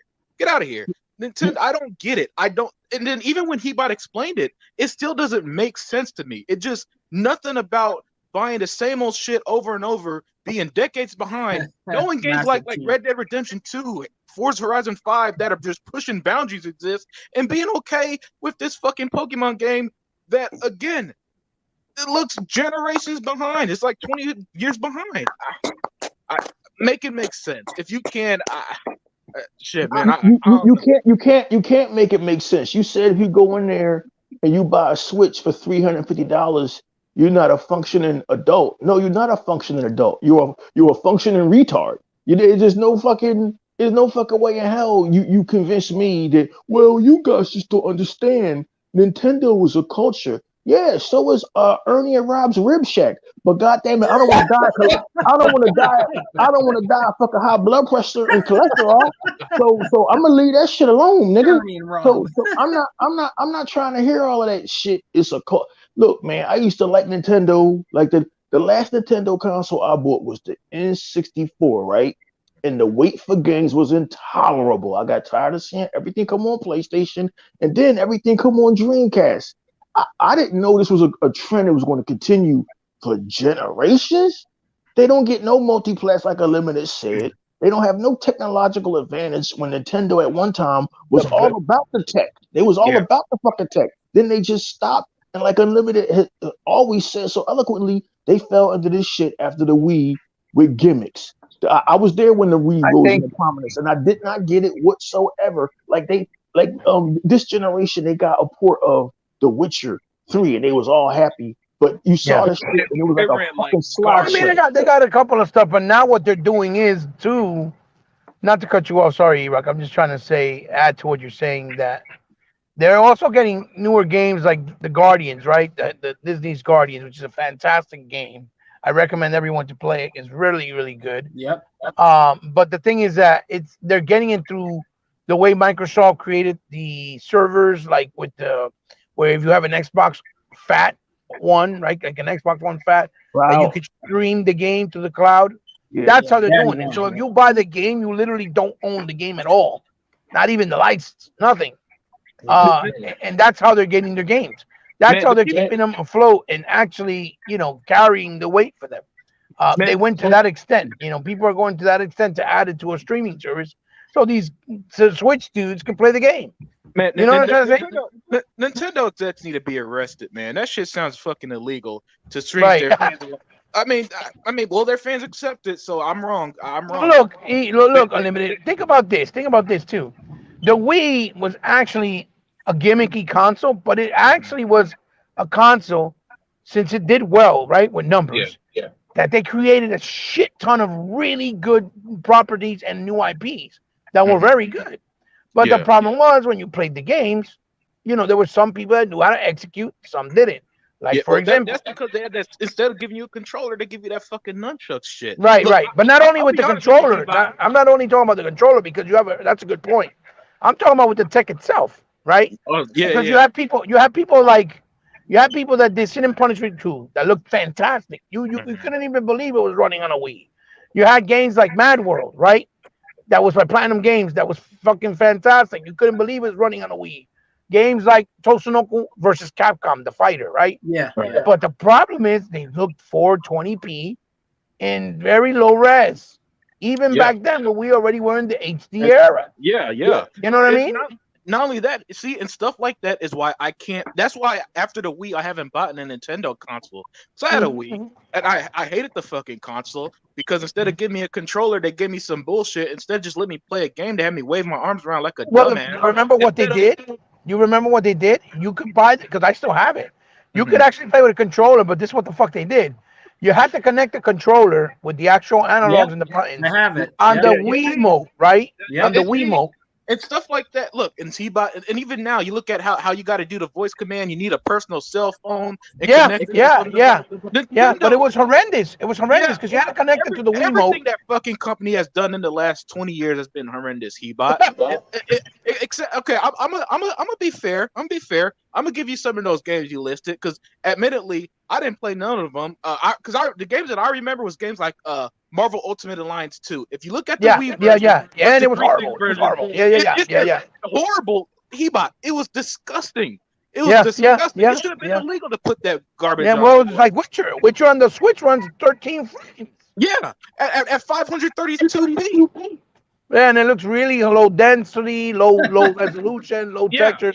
So, but what I was trying to explain to you was, or tell the rest of the guys, because they probably didn't know. You I'm sure do. You had to connect the controller to the Wiimote, and you had to lug the Wiimote with the controller, put it on the table, and then when the Wiimote died, that's when you could use the controller. Yeah, because there was no port to connect the remote directly to the console. And that Wiimote would die in 4 hours, because the life battery of the Wiimote was horrendous. he bought the fact that you had to explain that. The fact that Nintendo's online system is worse than Xbox Live and Yeah. Right, Yeah. it's the unlimited. fact you can't even talk, you can't even do regular voice command. Yep, I'm going to be yeah. honest with you. You know, Nintendo probably should have went out of business after the Wii U because Right, long this ago. shit can't Yeah. keep on. This Hey, can't keep They on. said it. man. They After said the it though. GameCube. Limited. After the They said GameCube. it. They said if the Switch would have not sold Mhm. this generation the way that it did, they were going to go bankrupt because Yeah, they lost so much money with the Wii and the Wii U. Yeah, I have no clue how the Switch sold. Because even Well, from day one, I didn't- do. I told you guys. I too. It's because they secretly became the new portable. The Oh, yeah, Nintendo yeah, 3DS became the new portable. The Switch became the new portable. That's what happened. Yeah, that's I'll that's give- true. That's a good point. I'll give Hebot, because you know he jogged my memory. You know, I just because I didn't own a Wii and I didn't own a Switch. I Mhm. refused to own a Switch. I refused to buy another Nintendo console until they showed me they're fucking serious about power and pushing gaming forward like they used to. But just Mhm. because I didn't own a Nintendo console the past 20 something years doesn't mean I don't know what was going on with the console. Right, absolutely. I know everything. Absolutely. I've been following this shit diligently, and I will give heat by every fucking thing he said about Capcom versus Tatsunoko. They even had a game. It was one game that made me look the other way and say, "Damn, I wish that was on the Xbox 360." It was called Muramasho, the Demon Blade. Murimasa. Yeah. Murimasa. I was like, yo, Beautiful 2D art style. Yes. because I like shit like Beautiful Joe. Yeah. You know, Yeah. shit like that. Yes. You know, Odin Sphere. Hebot does have a point, but my ex-girlfriend back in 2015, she had a daughter, right? And You know, we used to get up early and we used to play the Wii, right? And we used to have fun. But I was playing it with a fucking 6-year-old girl, right? Yeah. So I remember you did a video too. You remember you did a video. You talked about. Yeah, I remember. Okay, yeah. So I remember. Going back into the archives. it was coming from that aspect of you know being a child again. But after I got done playing it, the first thing I thought was, damn, I can't wait to get back to my Xbox. This shit ain't got no fucking. This shit ain't got like I'm a fucking adult. But you know, in 2006, PlayStation 3 and Xbox was pushing gaming forward as best they could. And what happened with the Wii and what happened with Nintendo was they literally caught lightning in a bottle. I know that's a saying that y'all hear a lot and it's overused, but no, these motherfuckers literally did. They dug up Ben Franklin, sent that nigga's corpse out, and he caught lightning in a fucking bottle. God, stop it. What got that unlimited production? Nobody was buying that fucking Wii. What happened was the motherfucking talk shows got that shit over. Oprah, fucking Regis, and not Regis and Kathy Lee, Regis and that other little cute white bitch with the blonde hair. Regis and Kelly Ripa. They got that shit over. All of them talk shows got that shit over. So who watches the fucking talk shows, T Reaper? The soccer moms, right? The View. That's why they did it. They had the Wii on the View. That's why So they did it. all They the made soccer. the Wii into their family console, and that's how it's sold. My nigga. And so all the soccer moms wanted that shit. You need all those soccer moms to lose weight. That's why. They had the exercise games and the fucking Wii Sports. So so that's how that I'm causing an echo. Yeah. Because every time you speak, I notice your voice or your thing echoes as well when you speak, and so you might need to mute yourself for a bit. Okay. So that's how that fucking console got over, man. That's how that console sold like 150 million units, some ridiculous fucking number. But the next one didn't do that well because motherfuckers smarten the fuck up. At least some of them smarten the fuck up to everything. And you know what's a shame, E-Rock? You know what's a shame too? That the Wii U, believe it or not, was better than even the Switch because in the Wii U, you were actually able to keep your library digitally from the Wii 1, play all the games back compat natively, plus whatever games they had already available for the Wii U. That's dope. It actually preserved everything you bought. Then they got rid of all that shit, didn't they? It got rid of it and then resold it to him. Nintendo. Yeah, Nintendo, Switch and everything resold. Yeah. Nintendo are some criminal masterminds with this. Hey, brother. I'm not gonna give them credit. I'm gonna blame their fans because their fans just accept whatever, man. Oh, Look, That's if I was a Nintendo fan and I saw a game like Cyberpunk or Scorn or Halo or Forza, and then I saw what I'm playing, I'm like, okay, I can't do this. I can't do this. Yeah, man, I'm a massive Assassin's Creed fan. I can't play Assassin's Creed 3 over and over. That game is 10 years old. You know what I'm saying? And that's the Assassin's Creed that's available on the Switch, the 10-year-old Assassin's Creed 3. damn. Right. Yeah. Right. And so if I was a fan of Red Dead Redemption or Assassin's Creed or Madden or FIFA, there's no way I'd be happy as a Nintendo fan. You gotta only specifically like Mario, Pokemon, and all that shit to be satisfied. Otherwise, I don't see how anyone is happy with that console. I just don't, because you got Metroid Dread was only there to hold as a hold off, because remember they had to start from scratch accordingly, supposedly for the Metroid Prime game that they announced like 4 years ago. You remember? Yeah. And Unlimited. The only reason why the Nintendo fans aren't chiming in on the Activision Blizzard purchase or the Bethesda purchase is because the Nintendo console wasn't getting any of them games anyway. they weren't getting any of them ports anyway. Yeah, do they even have Skyrim? Like, They do. They got the Elder Scroll. I think that they get Skyrim the remastered. Yeah, they did. E-Rock, but it runs still 30 frames. Wow. Wow, that's crazy, dude. It looks really. I'm pretty sure Microsoft still finds value in Nintendo properties. Otherwise, they wouldn't want to remaster. Well, games. obviously the properties, but still, they're just so behind and dated, and it's a shame that people don't want to admit it. Yeah, That's why you need an up-to-date company to remaster your old shit. Master G said we need Microsoft to buy Sega and put all Genesis, Sega CD, 32X, Saturn, Dreamcast, and arcade games on the Game Pass. Yeah, I agree. That's wishful thinking. But that would be fantastic. Man, I want to piggyback off something you said a minute ago about how. Go ahead. Go right ahead. You know, about just like Nintendo being behind and all that stuff, man. Right. Go ahead. Yeah. Well, pretty much. I fucking forgot what I was about to say. That's okay. You'll remember. Damn, that never happened. Reason number two not to get an Xbox, according to this article, was proprietary expendable storage is too expensive, like the one for PS5 isn't. And those are not even their proprietary ones. Reason number three, doesn't support VR. Who gives a fuck? VR is a dead market. Reason number five, the PS5 has better games. Says Bullshit. Who? Bullshit. There's an article that came out. And then reason number five, the Xbox Series S is underpowered, yet it still has better features and does more things in with the hardware than the PS5 is capable of. Okay, continue. I'll finish the rest while we go along. Well, it took me since 2016 to understand that a lot of these articles are being written by fanboys. It's these fanboys now that are in charge, that are running entertainment. And it took me. Well, E-Rock, I thought you was smart. Well, look, man, I didn't know about fucking influencers. I didn't know what the fuck they were. I didn't know that all of these motherfuckers was being paid to hate DC and to hate fucking Xbox and shit.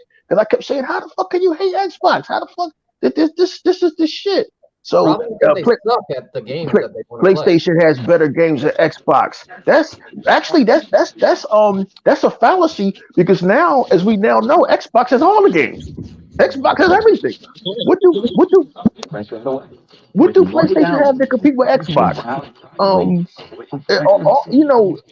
These motherfuckers, they're never going to stop. And that's why you need people out here like us to tell the truth. But getting back on Nintendo, man, I like the fact that somebody got their TV on, or somebody operating a ham radio. What the fuck is going on? I like the fact that Unlimited is that's Hebot. Yeah. Hebot, mute yourself if you can. E-Rock. Go ahead, second man. Real quick, the last good console that Nintendo had was the GameCube, and it was over after that, man. I agree with you. That was a great console. I didn't own it, but that console had great features. GameCube had a lot of potential. A lot of potential. It had good. That was the last powerful console they put out. Games. They had mature games, which I respected. Yep, they did. They did. And they had a controller. Unlimited. Yeah. And the controller. Yeah, I like the GameCube. I can't hate on the GameCube because it is something that I want. Give me a games that an adult would play.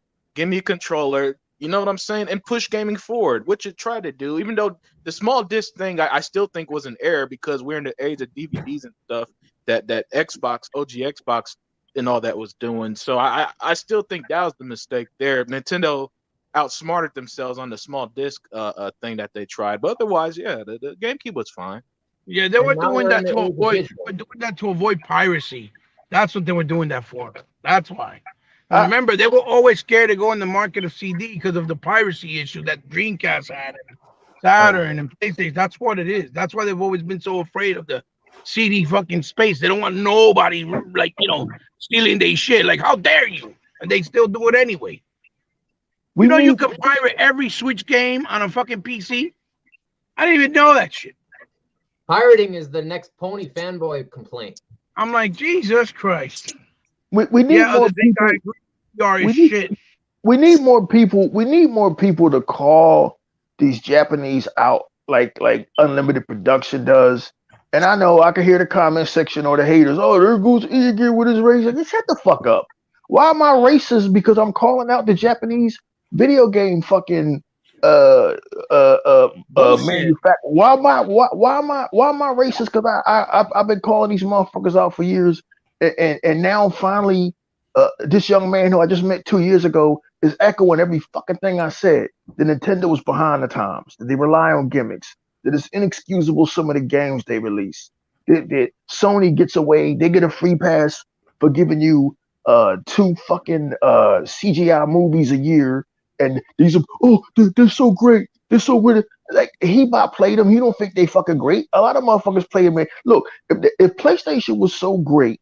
Even after they lost my information in 2012, I would have went out and bought a fucking PS4 if this shit was so great. Apparently, there's nothing over there that made me say, man, I need to go out and buy a fucking PS4. If anything, that game Muramasa the Demon Blade back in 2009 made me say, man, I need to go out and buy a fucking a Wii. I mean, it's against my better judgment, but that game looks hot. It's nothing on PS4 made me say, man, let me take $400 and go buy this shit. God of War, play God of War. Horizon Zero Dawn. We already played that. It's called Assassin's Creed Odyssey, which is 1,000 times better and hours longer. I know we had that discussion about longer games don't mean quality, but again, look at what Ubisoft did this past month. They gave you a damn near 5 or 6 hour DLC for free, quality, beautiful. Why Ubisoft is hated is beyond me, but yet Nintendo isn't hated. But yet motherfucking Sony Santa Monica isn't hated. Like Nintendo. Like your big change to the God of War formula. Well, you gave him an axe. He escorts a fucking child around, which I don't know why these motherfuckers is obsessed with escorting children around. And now you put what the fuck is his name? What's that nigga name? Kratos? You put him in the Northlands.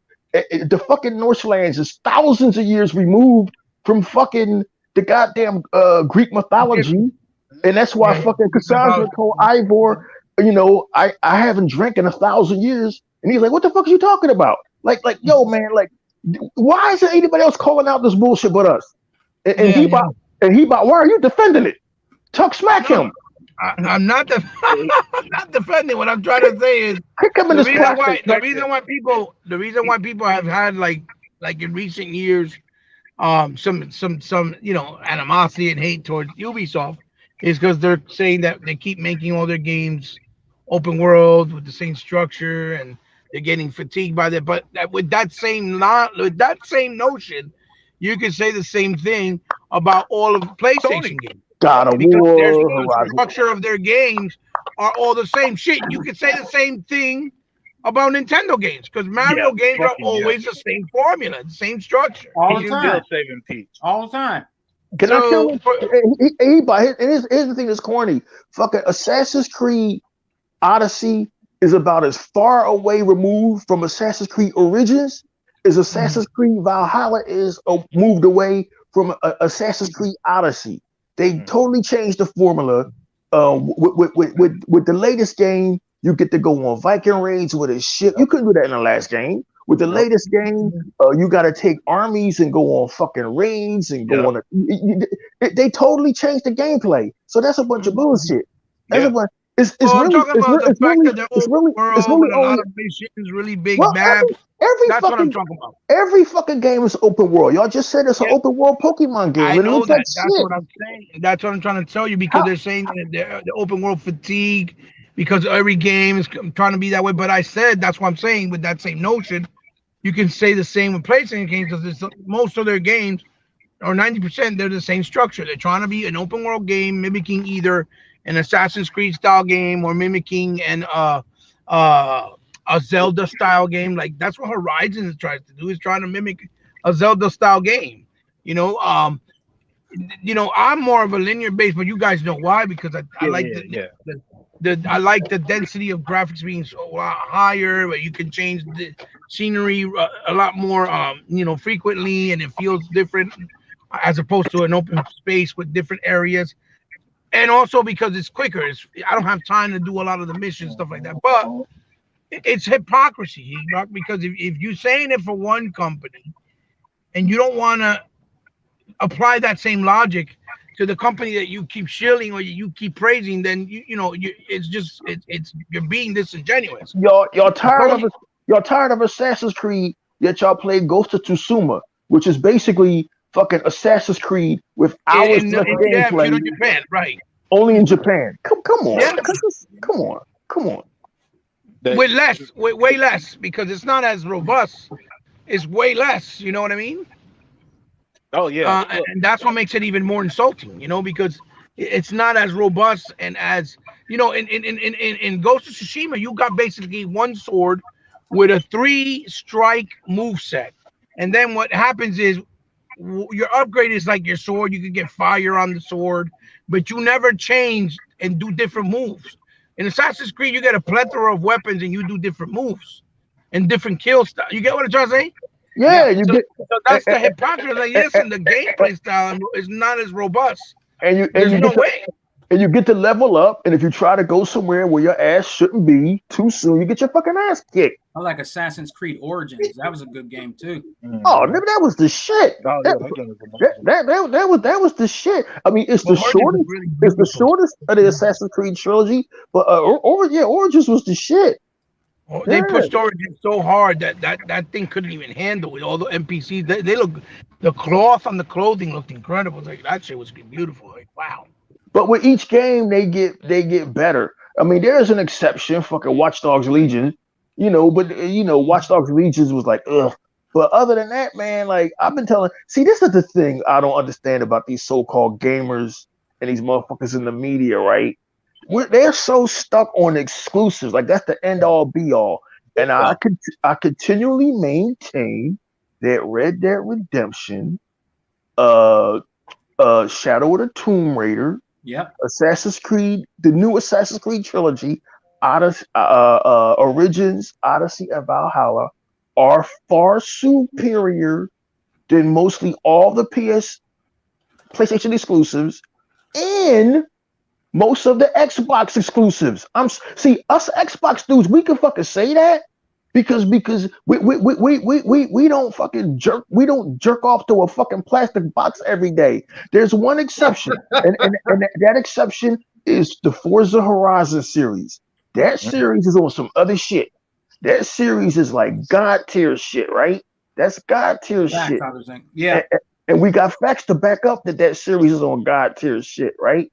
And so maybe y'all God of War, y'all precious God of War is God tier shit. Maybe it's something I missed. Maybe our precious Spider-Man, Hebot could say differently because he played it. Maybe our precious Spider-Man is God tier shit. But to sit and ignore Unlimited Production, these excellent third-party games like fucking and I left out A Plague's Tale: Innocence.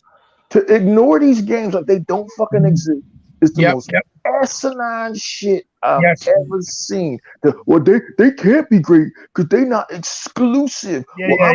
I'm an Xbox guy, and I'm telling you that most of them games that I just mentioned are far superior than any of the Xbox exclusives, with the exception of Forza Horizon 4 and 5, and there's an exception for Gears 5.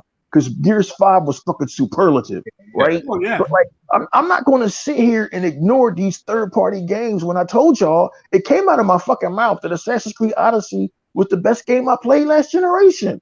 And it wasn't because it was 196 hours long. It's because when I put it down, I was like, God, man, I want to get back on that game. See, when I want to get back on a game, irrelevant to everything else, that's when you know you made something great. Like, damn, I don't want to be up all night playing this. Well, that's when you know you have. That's when you know when there was a connection. It's like when I played It Takes Two. I couldn't put it down. I wanted to keep playing because it just, you feel it. It's like wow, this is the magic that made me fall in love with video games. Preach. Another great game. It's that connection. It's that connection. Every gamer that's been gaming as long as we have knows exactly what we're talking about. Every single one. How you know that ignore that game? It Takes Two. How you gonna just ignore that shit? Right, exactly. Or even things like Lost in Random. That's another gorgeous little gem. Yes. Like you said, Plague's Tale's Innocent. That shit was probably one of the best hidden secrets last year. Come on now. Ago. That game should have been like it was amazing. Right? Come on now. And the thing is, here's the thing, like even something like Assassin's Creed Syndicate, that was in the era of of Jack the Ripper. London. Even that game was pretty dope when you could play a co-op, and it had a different feel. I actually like that story. Because you don't get a lot of games in that era, of Jack the Ripper and shit. You don't really get a lot of games like that, right? In that noir type era. So, the reason why these people, and I keep saying it, and that's why I said they're fake and frauds and they give themselves away. Why they keep saying something like, "Oh my God, Spider-Man is the greatest thing since Jesus Christ," is because they never played any of the other Spider-Man games that were done fundamentally in the 3D space by Beanox before it, like Amazing Spider-Man 1, 2, Shattered Dimensions, Web of Shadows. They didn't play it because they did the exact same structure, and they were the ones who created all those things you see in the PS4 version. It was their ideas. It was their approach. And Insomniac just did the same thing they did and added better graphics and the story they created with their combat system that tried to create. Hey, Hebot. For some reason, I don't see people mention this. They stole some, especially some of the stealth aspects when you're playing as Spider-Man from the Arkham. Absolutely. People seem to fail to mention Batman Arkham is the most superhero game in my lifetime. Thank you. I forgot all about that. Thank you. Yeah, so there's a lot that was stolen from that game as well. But When Beanox did Amazing Spider-Man 1 and 2, they said that they wanted to approach the Batman Arkham approach, but make it more freestyle, right? Yeah. Which is what they did, because you have more control over your move sets. In Batman, it's a one button. You keep on doing things, and once you build up your counter, you can do like you press, let's say, Y and A, and it does another move. You get what I'm trying to say? Yeah. With Spider-Man, you have more control of it, and they said that, but they said that was the influence, right? But these guys try to act like there was no influence, like they didn't get no ideas from anybody else, and they created it, and it was only them. And that's how they never invested in games like, let's say, the Arkham series or like the Spider-Man, the Spider-Man games with Activision and Beanox before them, because Amazing Spider-Man 1 and 2, for me, are the pinnacle of Spider-Man games as far as the gameplay, story, cinematic, because it's just so well balanced in every way, and it has a grandiose feel. You get what I'm saying? and it doesn't make you chase pigeons or look for backpacks. No, that's great point. That's a some great crazy point. ass shit. Great dude. point. Like for example, y'all laugh, but I am dead serious. When That's I yeah, say that's right. no, he's right. Listen, Fucking pigeons. he is 100% right. There's missions where you have to fly through clouds to unpoison the clouds. There's a mission. There's a mission. How do you get to the clouds? Listen. There's a mission where you have to take anti-serum into the ocean because the fishes are poisoned and you got to unpoison the fish. There's a mission where you literally check the back of dumpster trucks, of garbage trucks, so that you can find. Yeah, these are missions so that you can find a little radio, like a little tape recorder that has some information. You got to go around different dump trucks looking through it until you find the garbage can that has it. And you forgot. Like those are the missions. Those are the missions. Meanwhile, and something like even that when you get the different suits, right? The way you get the different suits is by collecting points. The more coverage you collect, you unlock a new suit. In Amazing Spider-Man, you had to do stealth missions and actually kill these guys, and they were hard as fuck in order to unlock and get to the chamber that had a new suit for you. And they were underneath the sewers, and every one of those they actually made you work for it, and it had a point. When you purged, you did that automatically. It wasn't done for you. You had to time it correctly. You had to make sure that they didn't catch you. If they caught you, you were dead automatically. It was more challenging. Everything it didn't hold your hand. You see what I'm saying? Like, for example, when they put Stan Lee in the game in Amazing Spider-Man 2, Stan Lee actually owns a comic shop. And you go to that comic shop and he has all the trophies, memorabilia, and comic books of Spider-Man. And when Peter goes to him, he talks to him about the comic books, about the memorabilia, and they give you the history of the actual comics from issues that really exist in our real reality. They pay more respect to Stan Lee in that sense. In the new one, he's just in a cameo in one of the restaurants where they're eating. They look to the side and he winks at them and it's Stan Lee. That's it. That's all they do with Stan Lee. See what I'm saying? And so they try to make it seem like, oh my God, I'm going to come on myself. Jesus, that was amazing. You see what I'm saying? Meanwhile, in Amazing Spider-Man 2, you have a relationship with him and he's kind of your guide. He acts like a guide to you through learning how to approach certain villains and learning how to use your powers. He talks to Peter, and you got to go to the comic shop and do this and talk to him. You see what I'm trying to say? His presence there had more meaning and was more respectful, and it played a big role in the game itself. You see? And that's what I tell people, like you guys call yourself fans, but yet you trying to act like that is irrelevant compared to just him having a single shot scene in the game in a restaurant, and he looks at them and winks at them, and that's cute to you. That means that because it's exclusive. It's like Unlimited Production always says. They're more in love with the idea of exclusives than the game actually being good. Yeah. Look, exclusive, E-Rock, I wanted to say that too when you was talking about the idea of exclusives. They make sense when you want to play an IP that belongs to a console that you like, right? Like in the case of Xbox, right? That if you want to play Halo, you got to buy an Xbox console, right? Or if you want to play Forza, or if you want to play Fable, or if you want to play Gears. Same thing with Nintendo. You want to play a Mario game, you got to buy a Nintendo. You want to play a Zelda game, you got to buy a Nintendo. A Metroid, the same thing. That's it's for the identity of the brand, right? That's the whole logic of having an exclusive. But what you said was absolutely true. The idea of you saying that only the exclusives counts when there's multiplayer just as big, if not bigger, than the exclusive is asinine for any real gamer. You can't do that because there's multiplayer games now that are bigger and better than actual exclusives. Yeah, you know what I mean? And you just can't ignore it. It's impossible. Like Shadow of the Tomb Raider, that was fucking outstanding. Exactly. Or Red Dead. You great point. Red Dead was a masterpiece. Yeah. Right. I thought Red Dead, in terms of details, was the greatest details I've ever seen in a game. I got to be honest with you. That came out the same year as Assassin's Creed Odyssey. I thought Odyssey blew that game away in terms of my overall. Red Dead is a masterpiece, but it's also a flawed masterpiece because it's it's kind of slow paced, very boring. But again, Well, here's the thing. Like the beauty of gaming, he bought and limited production is here's why gaming is so great. And these PlayStation fans, they'll always have it wrong because they're in love with a stupid Japanese box and their mythical exclusives. Or the logo. Yeah. Here's what makes gaming great. In 2018, T Reaper, I know this conversation is boring the shit out of you because he's a PC gamer and he plays Halo, and his mantra is, "I don't know why I'm here. I have to kill." The beauty of No, E-Rock, you got me wrong. I love the fact that I know 1,000 souls from Z. That I shit know. is beautiful. I love I'm it. just- $5 14 out. You're dead. I'm just fucking with you, man. The beauty of 2018 unlimited production in Hebot was that you could go to ancient Greece, right?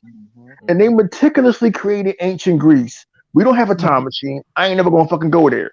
They recreated the Temple of Zeus. They recreated Athens. All of this shit was accurate down to the fucking T, including the world tour. But you could stop playing that and go to the Old West, right? A slower paced game filled with gunslingers and motherfuckers that you had to solve the problems and there was no shield, so if you got shot, and wolves trying to eat you in your ass, and you had to go get a haircut. And I like the fact that these different developers have different ideas, Hebot and Tuck, and they're not all coming up with the same shit. So yeah, in Red Dead Redemption, You have original content. You shouldn't keep basically copying pasting from other shit. It drives me nuts. Can The everybody beauty of please, gaming is creativity, you know, Art is coming up with new ideas, right? Mhm. can everybody please give T Reaper a round of applause, please? That was spot on. No, then you got pony fans. He's talking facts. And think it will work for them. It works for the original because it was original content. It wasn't a copy and paste bullshit. Fucking A, dude. Fucking A. How, like, they literally, wait, when you hear these motherfucking gaming media people and these ponies talk, it's almost like Red Dead Redemption never happened. And I know what unlimited production is talking about because there's this part in the game where you leave the Wild Wild West, because it's the end of the Wild Wild West. Really, they're all dying out, and you go into, it's really Louisiana, but they call it Saint Denis. That's one of the most spectacular things I ever fucking seen. It's Right, fucking shit. amazing. E-Rock, what you listen, I'm surprised. You're kind of a hypocrite because I'm surprised that you haven't mentioned that once with all the fucking videos you put up flying over somewhere with Flight Simulator, goddammit. Well, you're right, because yeah, there's so many great games. How can you Dude, mention them all? Can't you remember put them up so all. many videos that you were just going by certain monuments all over the place. Flight Simulator is a technical masterpiece, my guy. Flight Simulator is fucking amazing. The critics, Is that on PlayStation 5? No. Oh, okay. Wow.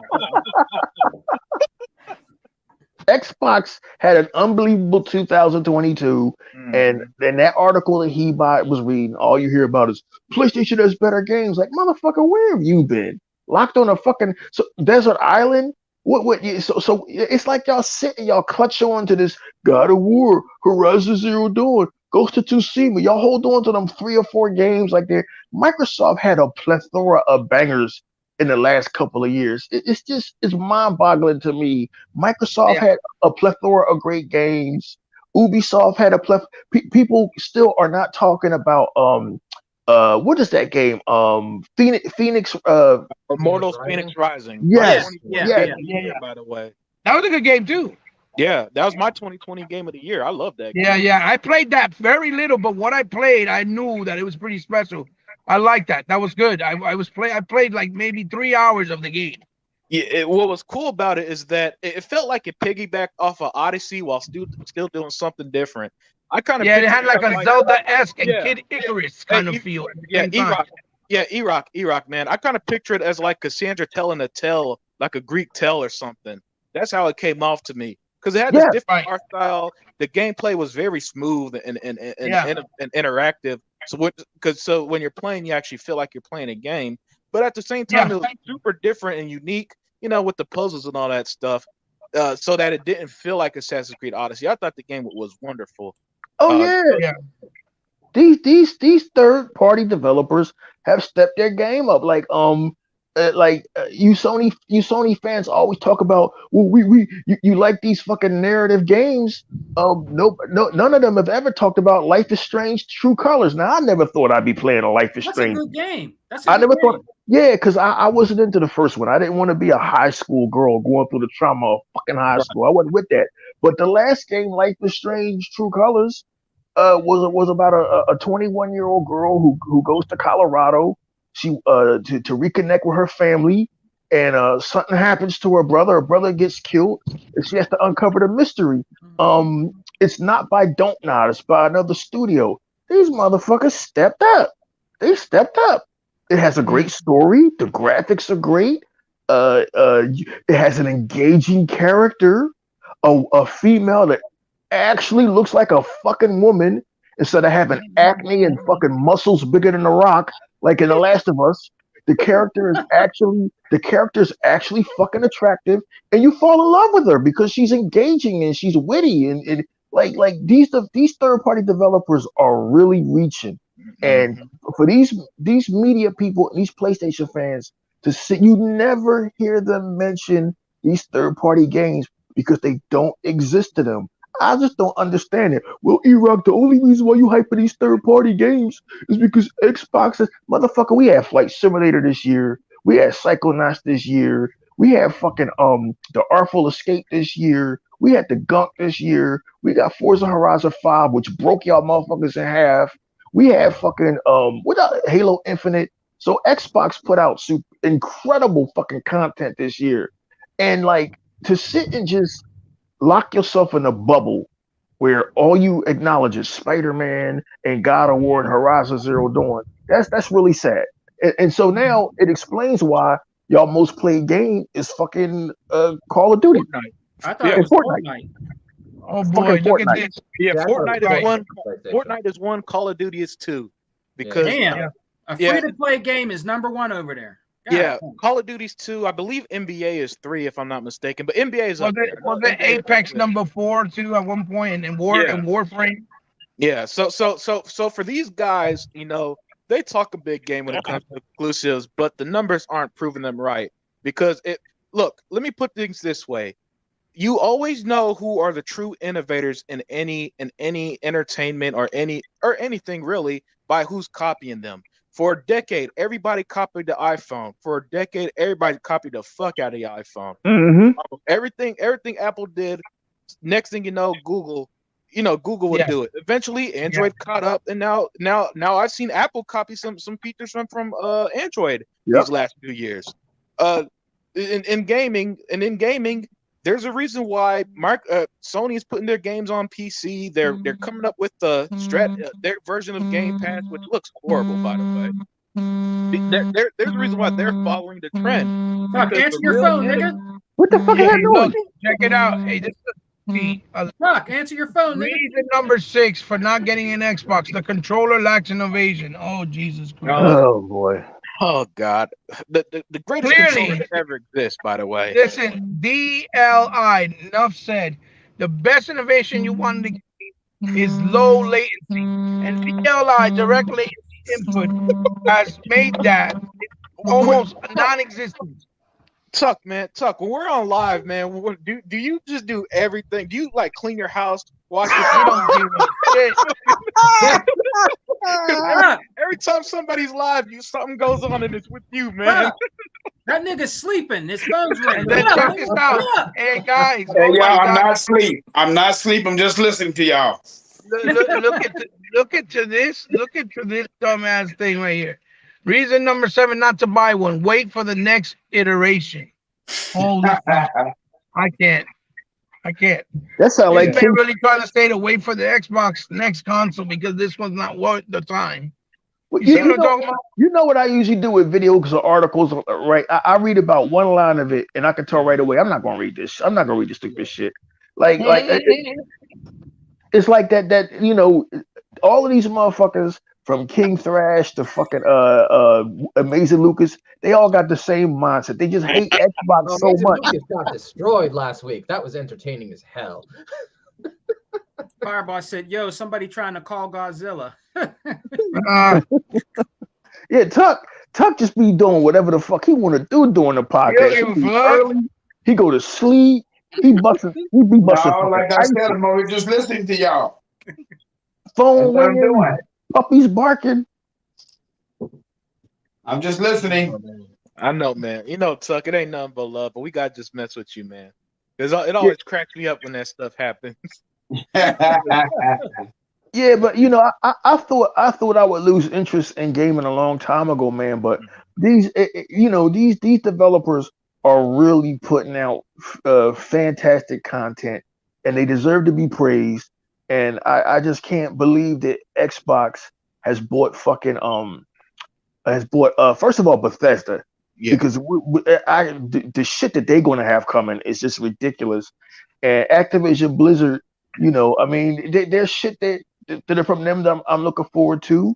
I mean, you know, this is a time where we should be enjoying gaming, but yet we still find ourselves talking about these PlayStation lunatics.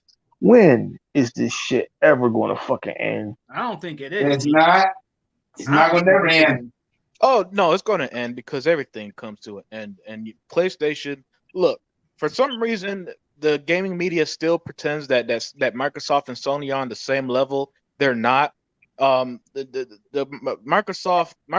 Microsoft with the Cincinnati Bengals, since they won today, they're the Cincinnati Bengals in the Super Bowl. Sony is my local high school team. That's how they are comparably. There's a 2.1 trillion in debt. Is something you can't sneeze at, man. They don't have the size, money, infrastructure, or impact. None of that. They got none of that. So really, we're honestly, we're just talking about a dead subject until the day it finally happens, you know. And when it happens, it is what it is. Like, and E-Rock and Sega Man had a brilliant topic this week about how gaming will be fine without PlayStation, and perfectly put, they listed a number of consoles that died out in our lifetimes. Some before I was born that died out in gaming, and look at where we're at now. Gaming is still one of the largest, if not the largest, entertainment medium. Yeah. So for anybody that thinks the day PlayStation goes the way of the dodo bird is going to have a large impact, it won't, because there's rumors of Apple making a console, for example. So who knows what the future holds in gaming? The only guarantee right now is that Microsoft got everything on lock. They invested so heavily. The only thing guaranteed right now is that we're gonna get a 27 booster shot. That's what we're guaranteed right now. Oh shit. Yeah. You know, it's the craziest thing, Unlimited. The whole point of that video was that, you know, change is inevitable. Change is inevitable. The video game landscape is littered with consoles and console manufacturers that have come and gone. Again, whoever thought in 1987 that we would see the departure of Atari? Whoever thought in 2001 we would see the departure of Sega as a hardware manufacturer? This was unthinkable. So to sit and think that PlayStation is going to be around forever, Xbox has got enough money right now and enough infrastructure in play to last for maybe another 20 years. But the future is not written yet. Like Unlimited Production said, Apple is eventually going to make a console. There's always going to be someone coming into the game. It's very slow, my brother. Even Microsoft, if they do one wrong move, they could go on the wayside and die out. You know what I mean? Anything's possible, but it'll be a while before we see that, because they really have hedged their fucking bets. God damn. Oh yeah. Come on, let's. I have any of y'all ever seen anything like this? Of course you haven't. No, not this level. No. The only thing that I could think of is how Apple was investing so hard in entertainment with Marvel and Fox and Star Wars all within that few years span. That's the only thing I could think of, at least for a recent example, of investing heavily into your market to try to dominate. Is guys, is Nintendo are they going to make another console, or are they done? No, they're probably gonna make another console. It's just, look, what's going to happen with Nintendo is what happened with the Wii U. Eventually, one of these gimmicks are not going to catch on, and it's going to Yeah. be such a financial disaster that they're going to go either the Sega route or the Atari route. Because you cannot lack innovation for this long and last. It's a miracle they're lasting this long since they haven't innovated since like remember- 2001. Plus, remember, Unlimited. What they're going to try to capitalize is to continuously make a console hybrid that is portable and a home console, right? Well, But the problem with that is they're always going to be generations behind, because if you wanted to make a 4K console right now with 60 frames, 120 frames, VRR, that shit will cost like $1,000 or $800. You see what I'm saying? yeah, and not only that, It's too expensive for the market, you know? Yeah. Not only that, if they're going to try to be this hybrid and capture the mobile market, they got the Steam Deck and phones to compete with. That's Now a they're trying to tough market. compete now, yeah. That's a tough market to fight with forever. It's going to be Yeah. tough as hell to fight against Motorola, Yeah, a lot of people Samsung, talk about Apple, the Steam all Deck. them phone manufacturers who also have games on their stores, along with the Steam Deck. Even though, and which the Steam Deck was going to blow it away tech wise, so it's going to be able to actually play games at a reasonable rate and frame rate. So it's Yeah. going to be tough. Look, if Nintendo don't get their act together, this will not last forever. I promise you. Remember this day, January 30th, 2022. It might even be as simple as the next generation. If they don't, because these gimmicks do not last. All right, we've seen gimmicks all our lives. There's been gimmicks in cars that failed. There's been gimmicks in TVs that failed. There's been gimmicks in fucking microwaves that failed.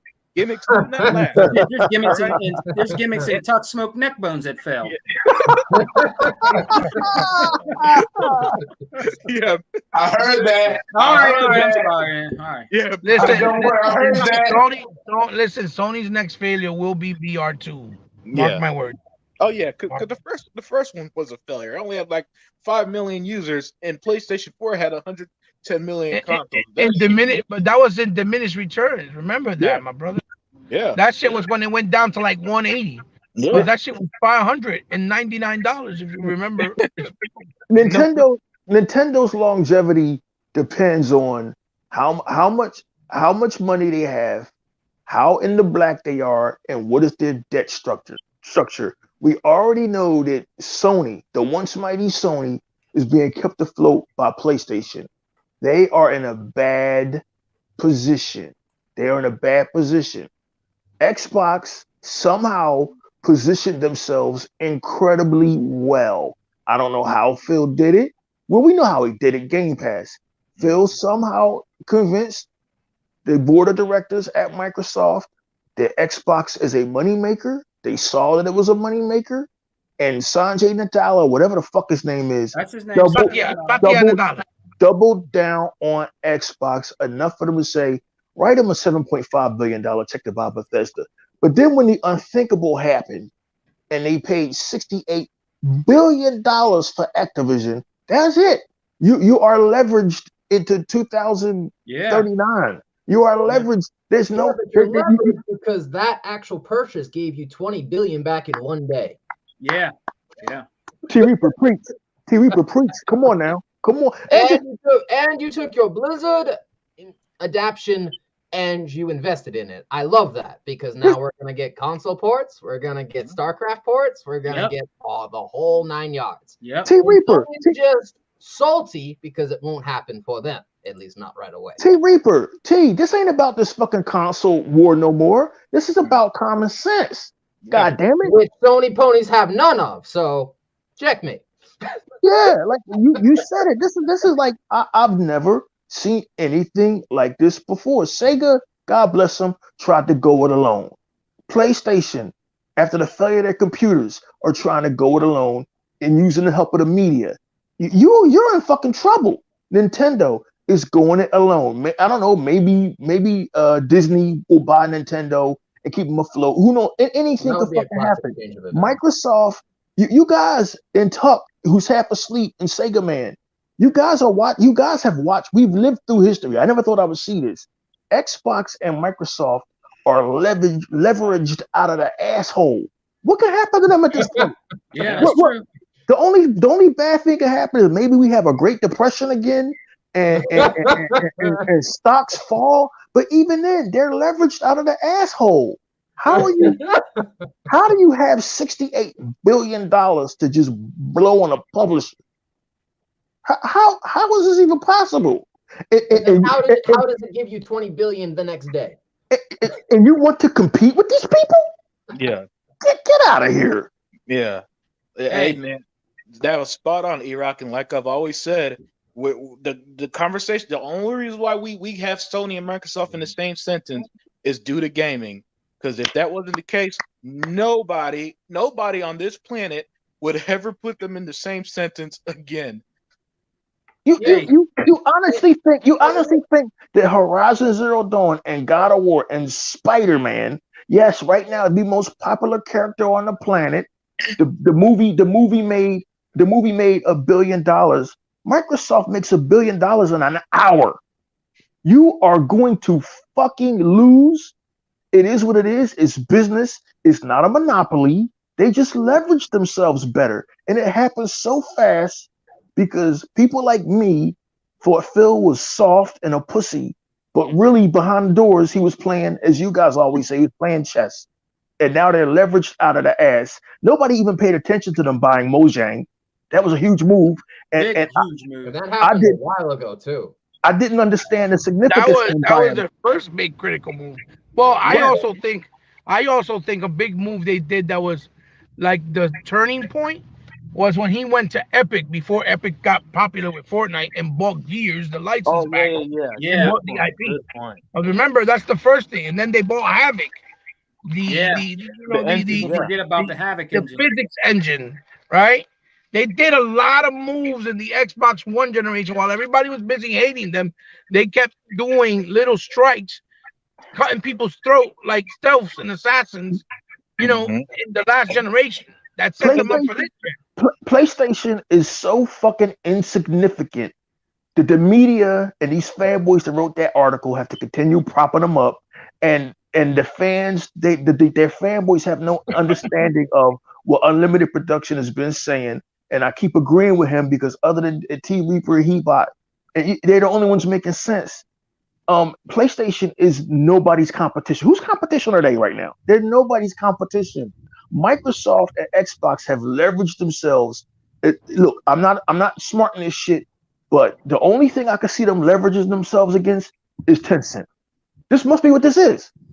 They're preparing to go to war with somebody else. Sony is in their rearview mirror. Who the fuck? Yeah, but Tencent is the only one that could probably buy them and probably save them, but that's about it. But I mean, Microsoft is leveraged up. We have never seen anything like this in our Microsoft has a big lifetime. advantage. Microsoft knows gaming. They know the industry. They know how it works. A company like Tencent, they have money to buy studios, but they don't know how gaming works. They don't know how to move. They don't know how the fundamentals are in the industry of gaming. You get what I'm saying? He about what Tencent is doing, and this is going to be their downfall. They're forcing every game that they invest in or every developer to make these shitty what are they? You know, the type of games that have a lot of monetization that people hate. Yeah, like microtransaction ones, right. Yeah. That's what they keep forcing, and it's going to have this back. And it's going to bite them in the ass. Yes. Yeah, they keep having backlashes that kills these games, and that's going to be their issue. They don't know, they don't understand the gamer the way Phil Spencer does. And let me add this: everything we're saying, and it just hit me, and I don't know why I forgot, but back in 2016, Phil said all this in an interview when they first reboot the Xbox One to the Xbox One S. And he was talking about how little by little they're doing all this, and it just went by. I remember reading that article, and I'm now remembering it. Man, shame on me on that one, because he said all this we're saying 5-6 years ago. Wow. Yeah. Well, he knew what the listen. Their risk paid off. It's that simple. Yep. Because even us as fans, we're like, what the fuck are they doing? They're crazy. When they said they're going to put exclusives on Game Pass and Game Pass was the future, And guys like Crap Gamer, Yeah, Gamer, even I'm not myself. gonna play a game that I didn't Listen, pay for. the difference between me and Crap, I didn't go saying, "Oh, they're fucking retarded, they're stupid, they're dumb." I gave up. No, I said, "Look, we got to see how it works because it might work. It might make sense. We just got to give it time." And I knew that because I don't run a Fortune 500 company. You see what I'm saying? Yeah. Yeah. I wasn't gonna be a dumbass and say some stupid shit like I'm the one running Microsoft. You know what I mean? I know my place. there No, but Heba, that's why Phil on Twitter shut him down and told him Right, to right, quit. right. But that was for like some other stupid reasons also. And then showed how Crap was really, really stupidly retarded. And I'm Yeah, like, but no, people that was funny, but as I said, he needed to be shut down. Yeah, but people like Crap Gamer were just saying dumb shit. Oh, I'm not gonna play a game I didn't pay for. $1. When I paid $60, I'm gonna prioritize that game and all this other stupid shit. It was embarrassing then. It's hilarious now. And he's just mad because Titanfall Princess didn't give him no pussy, man.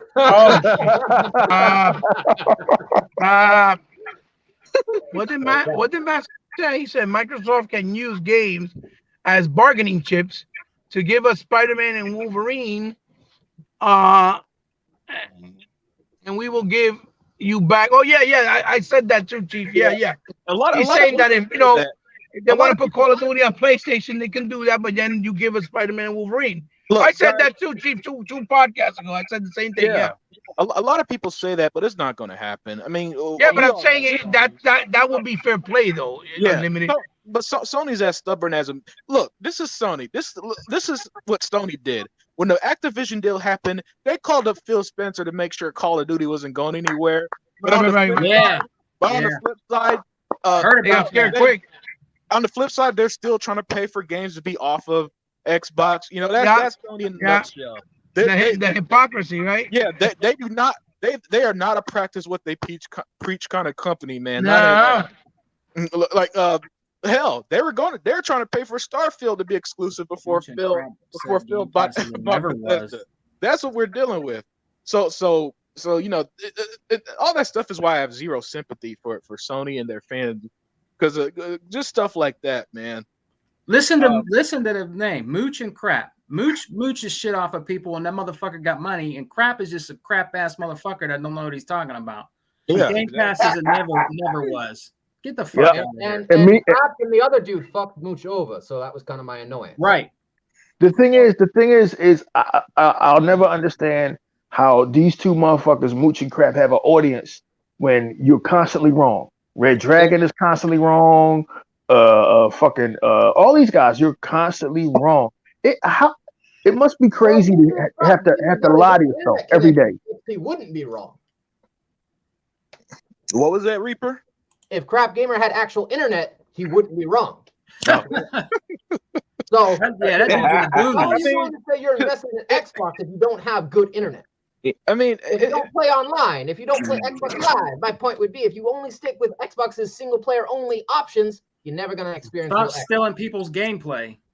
well, Yeah, that too. I mean, I'll say this, man. Not only are they wrong, they lie. And I never understood people who watch people that's why I hate politicians, because politicians will sit up there during election time and be like, hey, black people, we're gonna give you reparations, we're gonna give you health care. Them motherfuckers get into office and like, oh shit, we can't do nothing. We can't sorry, black folks, we can't do nothing. And they do that to everybody. I'm just using black people as an example. They do it to white folks, Puerto Ricans, women. They do it to all of them. They'll sit up there during election time, lie to your face, get elected, and don't do shit. That's what these PlayStation fans do as well. For some reason, they just lie to their audience face and somehow still have an audience. I don't get it. If somebody told me the PlayStation 3 was going to have 13.3 teraflops, Starfield was going to be exclusive, Call of Duty still going to be on PlayStation, and they were wrong, I'd stop watching them. People like Colin Moriarty, I would have gave up on them years ago. From the moment something like the 13.3 teraflops shit happened in 2020, I've been like, okay, I'm done. You don't know what you're talking about. I'm out.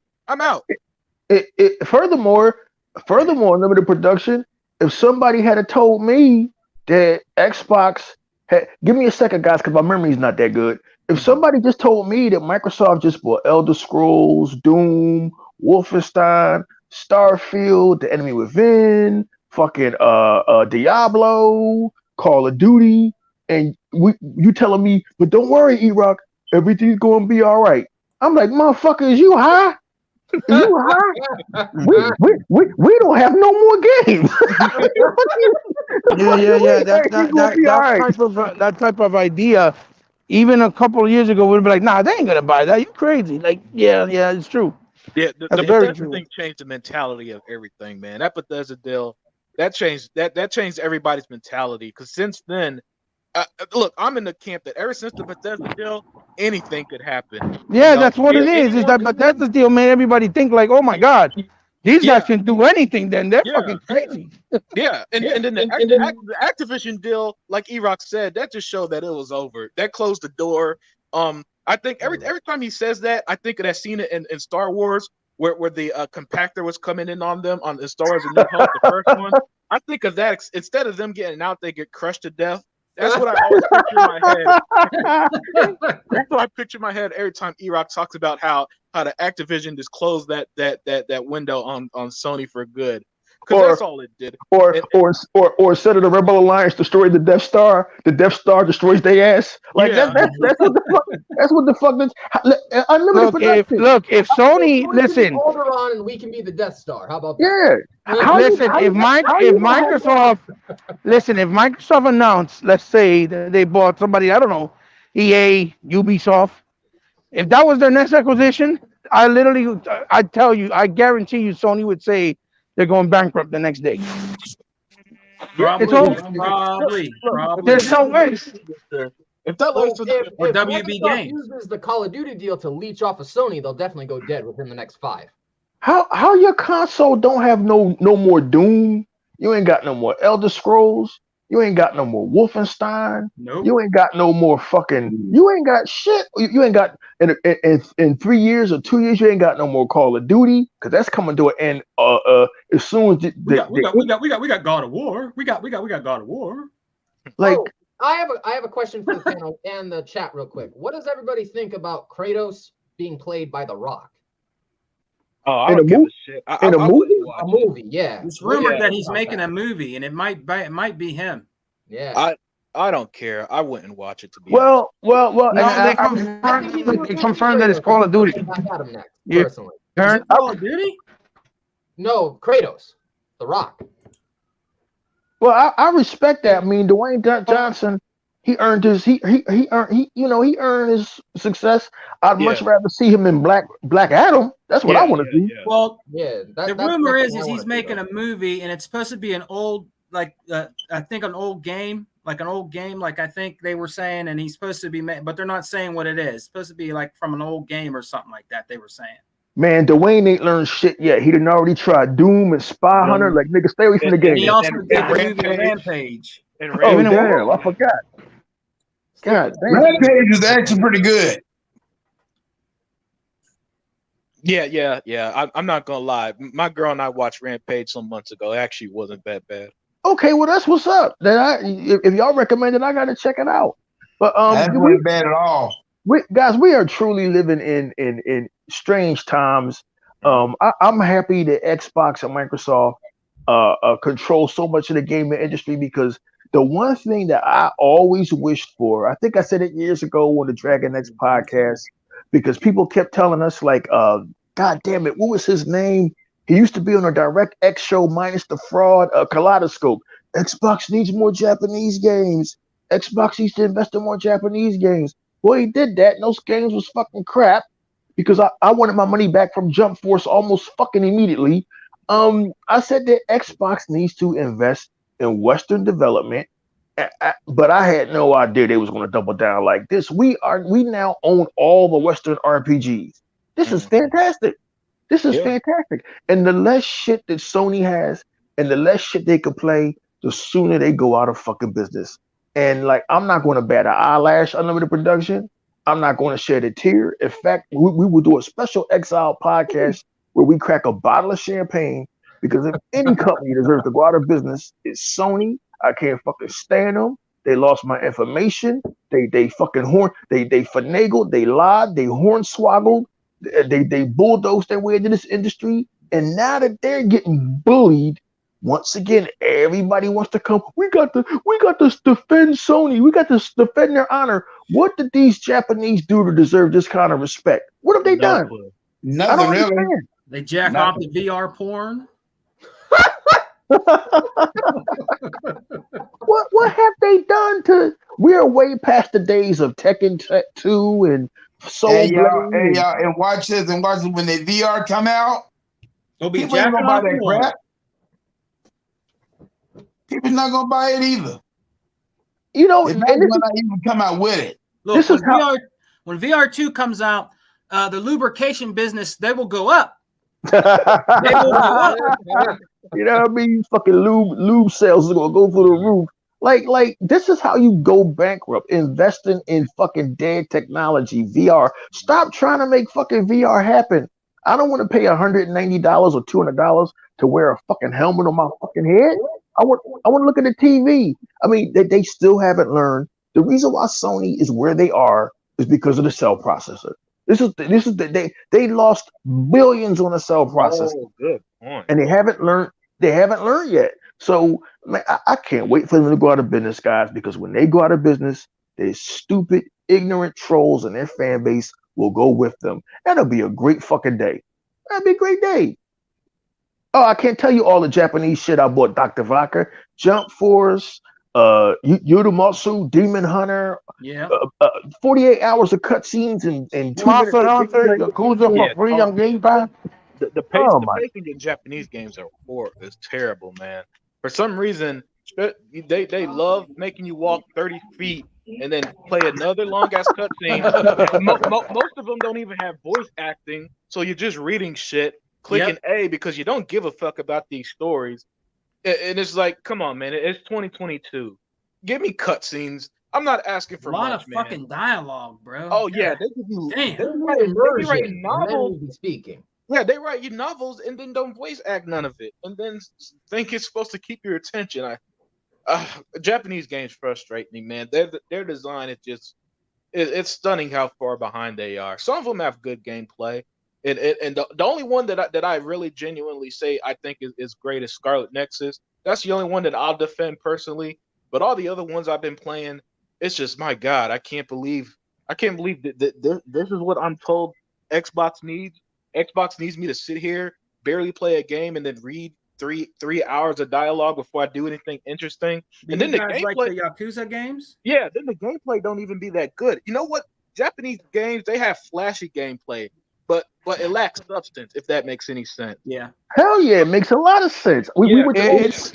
It's that they have a lot of the nostalgia. They're stuck with the idea, with the art style, the anime, the anime front that they bring in with the art style. But the structures of the games are just they're too dated, like we said so many times before. You're right. You got to walk like 30,000 yards before you encounter your first fight. After you have like a 3-hour conversation, you know what I mean? Like, and then in most of these games, you don't even go straight to the fight like a regular game. Like you play Assassin's Creed, you run to an enemy, you guys just start fighting. No, it does this thing. It pauses everything, does this stupid ass animation. Then you could start fighting. Even in real time combat, it stops you in your track. And just I don't know, I can't really explain it, but I could show you it if I ever see it. It's just like, man, it's like these guys haven't progressed past 1997 with Final Fantasy VII or something. It was like after that moment, Japanese development just took a break and like, all right, that's it. We ain't doing no better than this.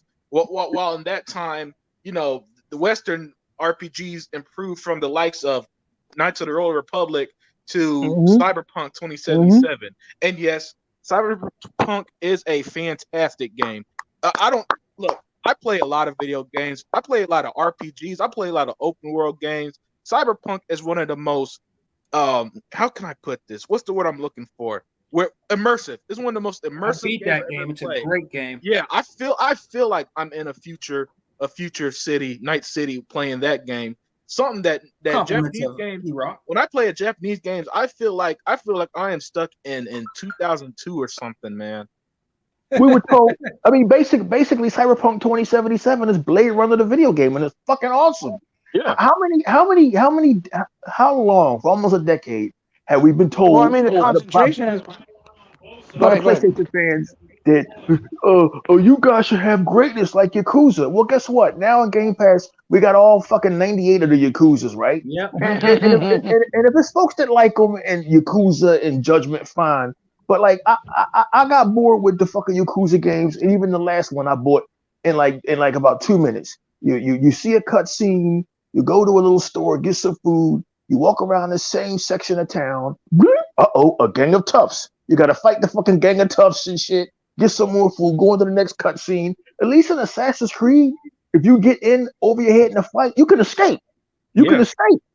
Get some more arrows and level up and come back and fight them motherfuckers another day. You can't. The Yakuza games, listen, it's the same city in every single one. Thank you. Can you imagine The if same Assassin's- one. Can you The same imagine city. can you imagine if every Assassin's Creed just took place in Rome like Assassin's Creed 2 and never went anywhere else? People would It's be like, happy. listen. Something like Yakuza doesn't even hold a candle next to something like Cyberpunk.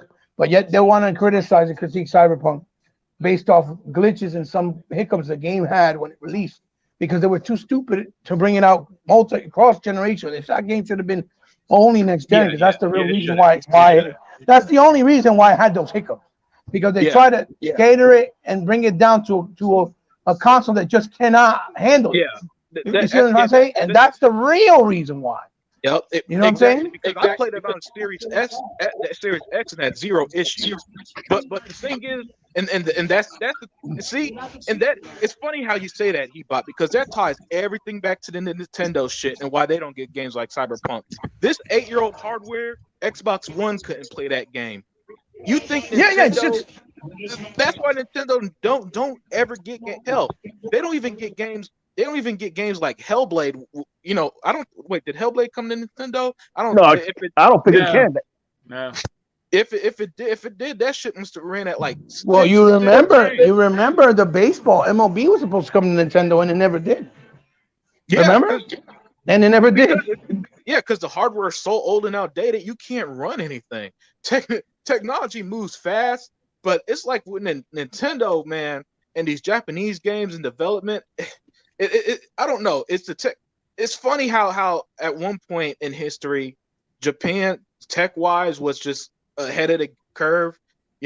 Back in the day in the 80s and stuff, having there was nothing. There was nobody in America. Well, I mean, that's not true because we had other places other things like other companies trying to do stuff like the TurboGrafx with NEC, Panasonic, with the 3DO, Neo Geo, but it was too expensive.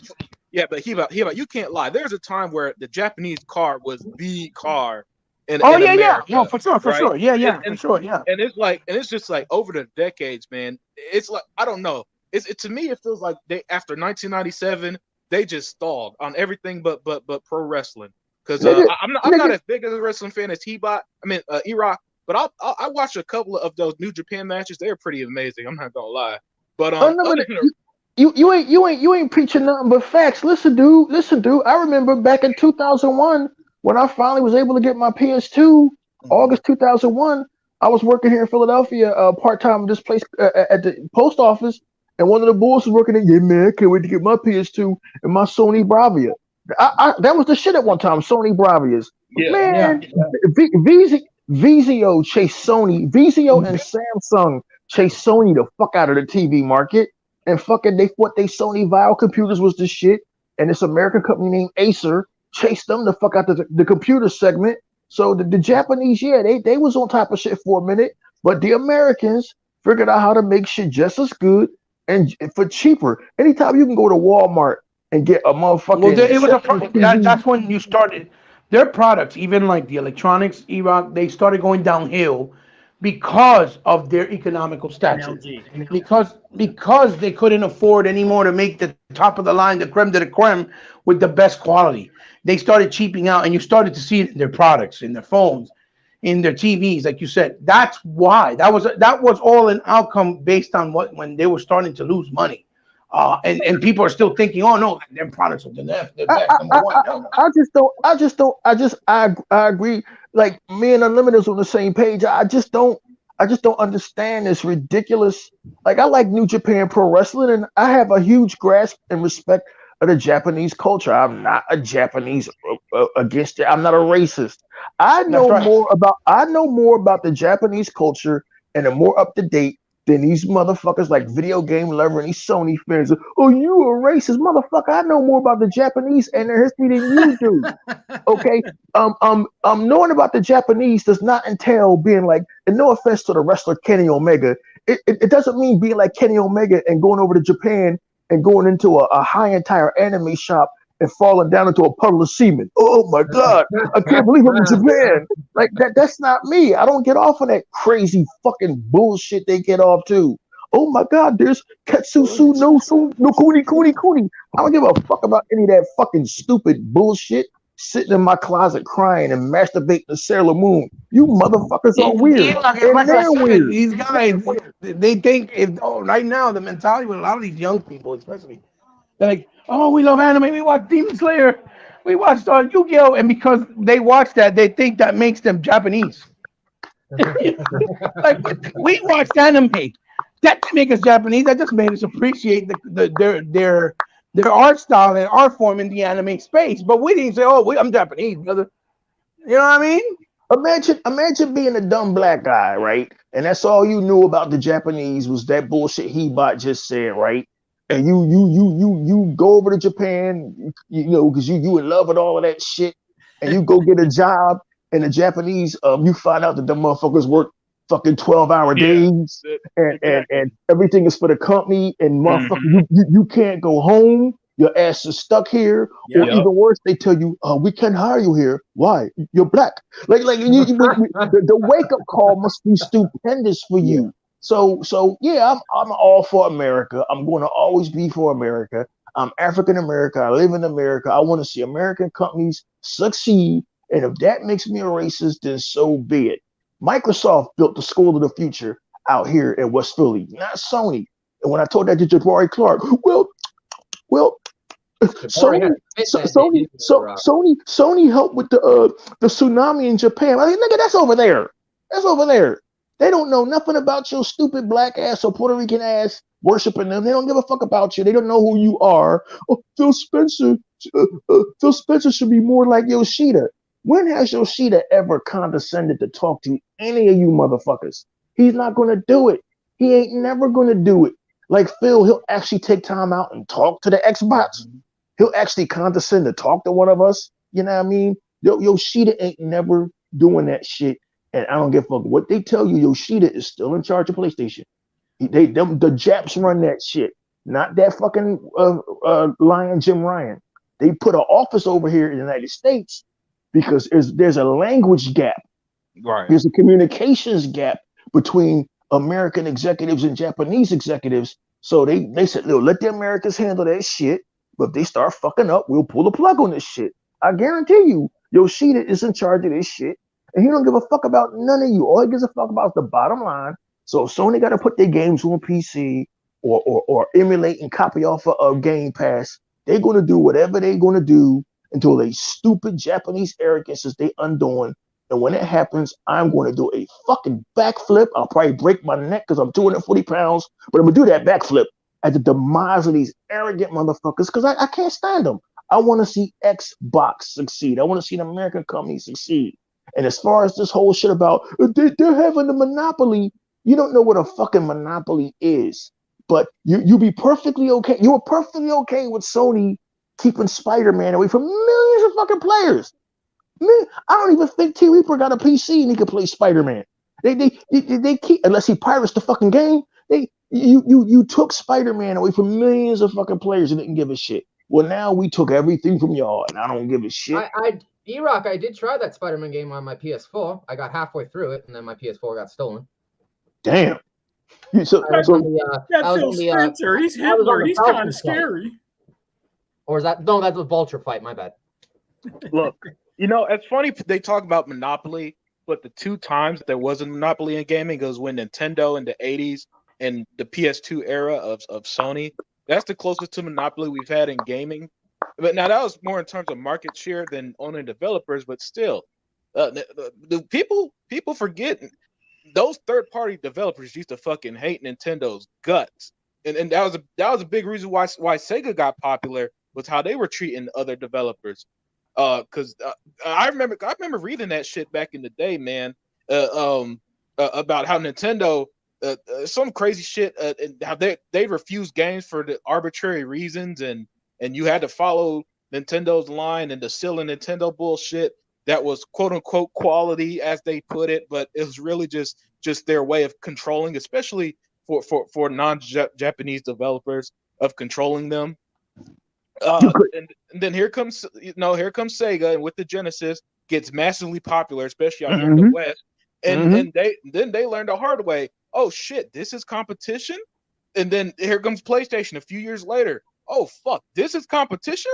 And then here comes Microsoft in the 2000s. Oh, by the time Microsoft came around, Nintendo's like, fuck it, I can't do this anymore. It started making shit for kids, and brain dead adults who play with cardboard and Pokemon.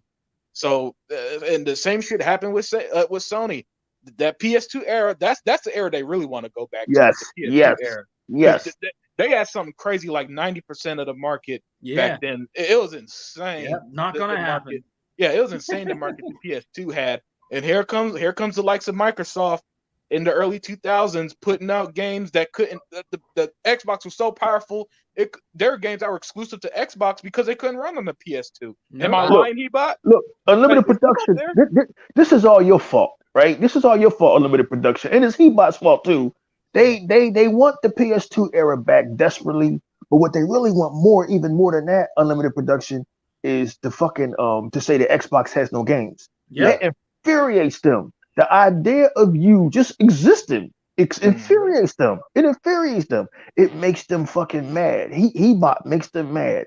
Sega Man makes, how dare you make fucking videos? That makes them fucking, it infuriates them that they can no longer say Xbox has no games. It infuriates them so much that they can't say Xbox has no games, that J-Dub says it anyway out of spite. Xbox has no games. This is fucking madness. But you know what? I would have waited forever to see this. They're losing their fucking minds because J-Dub and all of them guys, Jabari Clark, their whole existence, their whole identity is surrounded around a fucking stupid Japanese box. And their whole identity is PlayStation. Well, E-Rock, you got an X on your avatar. Nigga, this is my fucking YouTube character. I'm not on Twitter. I'm not on Twitter all day. I'm not fucking writing fucking developers and threatening fucking executives and even worse, texting the fucking president. I have not fucking texted a sitting president in my entire life. I wouldn't think to fucking bother a president about. Huh? You texted a president about toys. Now we going past insanity and going into some other shit. Yeah. Well, hey, can I mention something real quick? Yeah, go ahead. Okay. Shout out to Master Chief in the chat. He said a while ago, Sony has contributed nothing to gaming. Changed my mind. External console storage. Yeah. You know, I wish Hebot didn't drop because he explained that stuff wonderfully. But yeah, man. Those memory cards now belong to us, though. Yeah, it's getting kind of late, so I don't want to keep dragging this off. So I'm gonna just say, yeah, we're gonna close it up. We're gonna close it up Unlimited. Anything else anybody want to say? Yeah. I'm just gonna say one thing, and then you know, I'm gonna say my intro, and y'all could close it out there. But man, E-Rock, we're at the finish line, my brother. So really, at this point, I say just kick back and keep laughing at it. It's almost over. It's almost over, man. It's almost over. It's the fourth quarter. It's a blowout. It ain't even close. So at this point, you just kick back and wait for it to end. That's where I'm at mentally with all this. So and when it happens, hey, it's gonna be. I'll be on E-Rock X channel popping that bubbly, as Chris Jericho says. So yeah, and with that, you can find my channel Unlimited Production, where I have my Unlimited Truth podcast. And Sega Man, I know we were extremely long today, but as always, thank you, my friend. Oh, no problem, brother. No problem, man. No problem at all. Now we got up next, man. ODT Reaper, brother. Tell the people where they can find you, B. You can always find me straight on Xbox Live. Anytime you want to send me a message, I'm always either asleep or awake, but my system is always on unless I'm not in my house. and I simply just float around all day. As the boy said, I am from Krypton, so that red dawn is now actually really feeding me. So I really actually do appreciate all those 6,000 ponies in my body. I love that. That shit's dope. For $5 and 14-hour flight. All right, man. And my main man, my brother, the Don King of Xbox, E-Rock X, man, always giving it to you raw, brother. Always telling you how it is, whether you like it or not. E-Rock, my brother, tell the people where they can find you, man. Hey, I like the fact that T Reaper that took all of these souls. I want him to take the rest of these souls. Fuck them. Just swallow all these souls up. Hey, Well, no, E-Rock, that stage is coming. Trust me, it will. It's called Xbox Play Anywhere. What does Anywhere stand for? hey, I just like hanging out with you guys, man. I like gloating, and any chance to come talk to you guys, I enjoy it. So thank you, man. It's a pleasure. Oh, and I want to say real quick before we go, shouts out to the chat, everybody in the chat. There was so many in the chat. I had over 21 brothers in here. You know what I'm saying? Much respect to the chat, man. It comes and rocks out with our podcast from the Exile, from Unlimited Truth, and to Alpha, man. Much respect to all you guys. Thanks for the support. We really appreciate it, man. Always come and rock out with us, man. If you want true facts and true news about Xbox and Xbox gaming in these streets, we're one of the podcasts that do that. All three of us, man, on our podcast. We like just chopping up game, man, and speaking facts on here, brother. Big shouts out to the chat, man. You know what I'm saying? I really appreciate it. And if you can, please share. Please share our channel. Let people know about E-Rock's channel, Unlimited Truth, and the Alpha, and even we got next with Hebot. And soon the exclusive channel coming out, the Lion Den, with Tuckmaster with exclusive smoked neck bones and a bottle of St. Ides. So go check him out also, man, because he's going to be doing his own podcast, man. He says he's fired up, man. We influenced him. So check him out, man. Check out our brother. Tuck said, to hell with you PlayStation fans, and it's an eye for an eye and a neck bone for a neck bone. That's right. Just get it.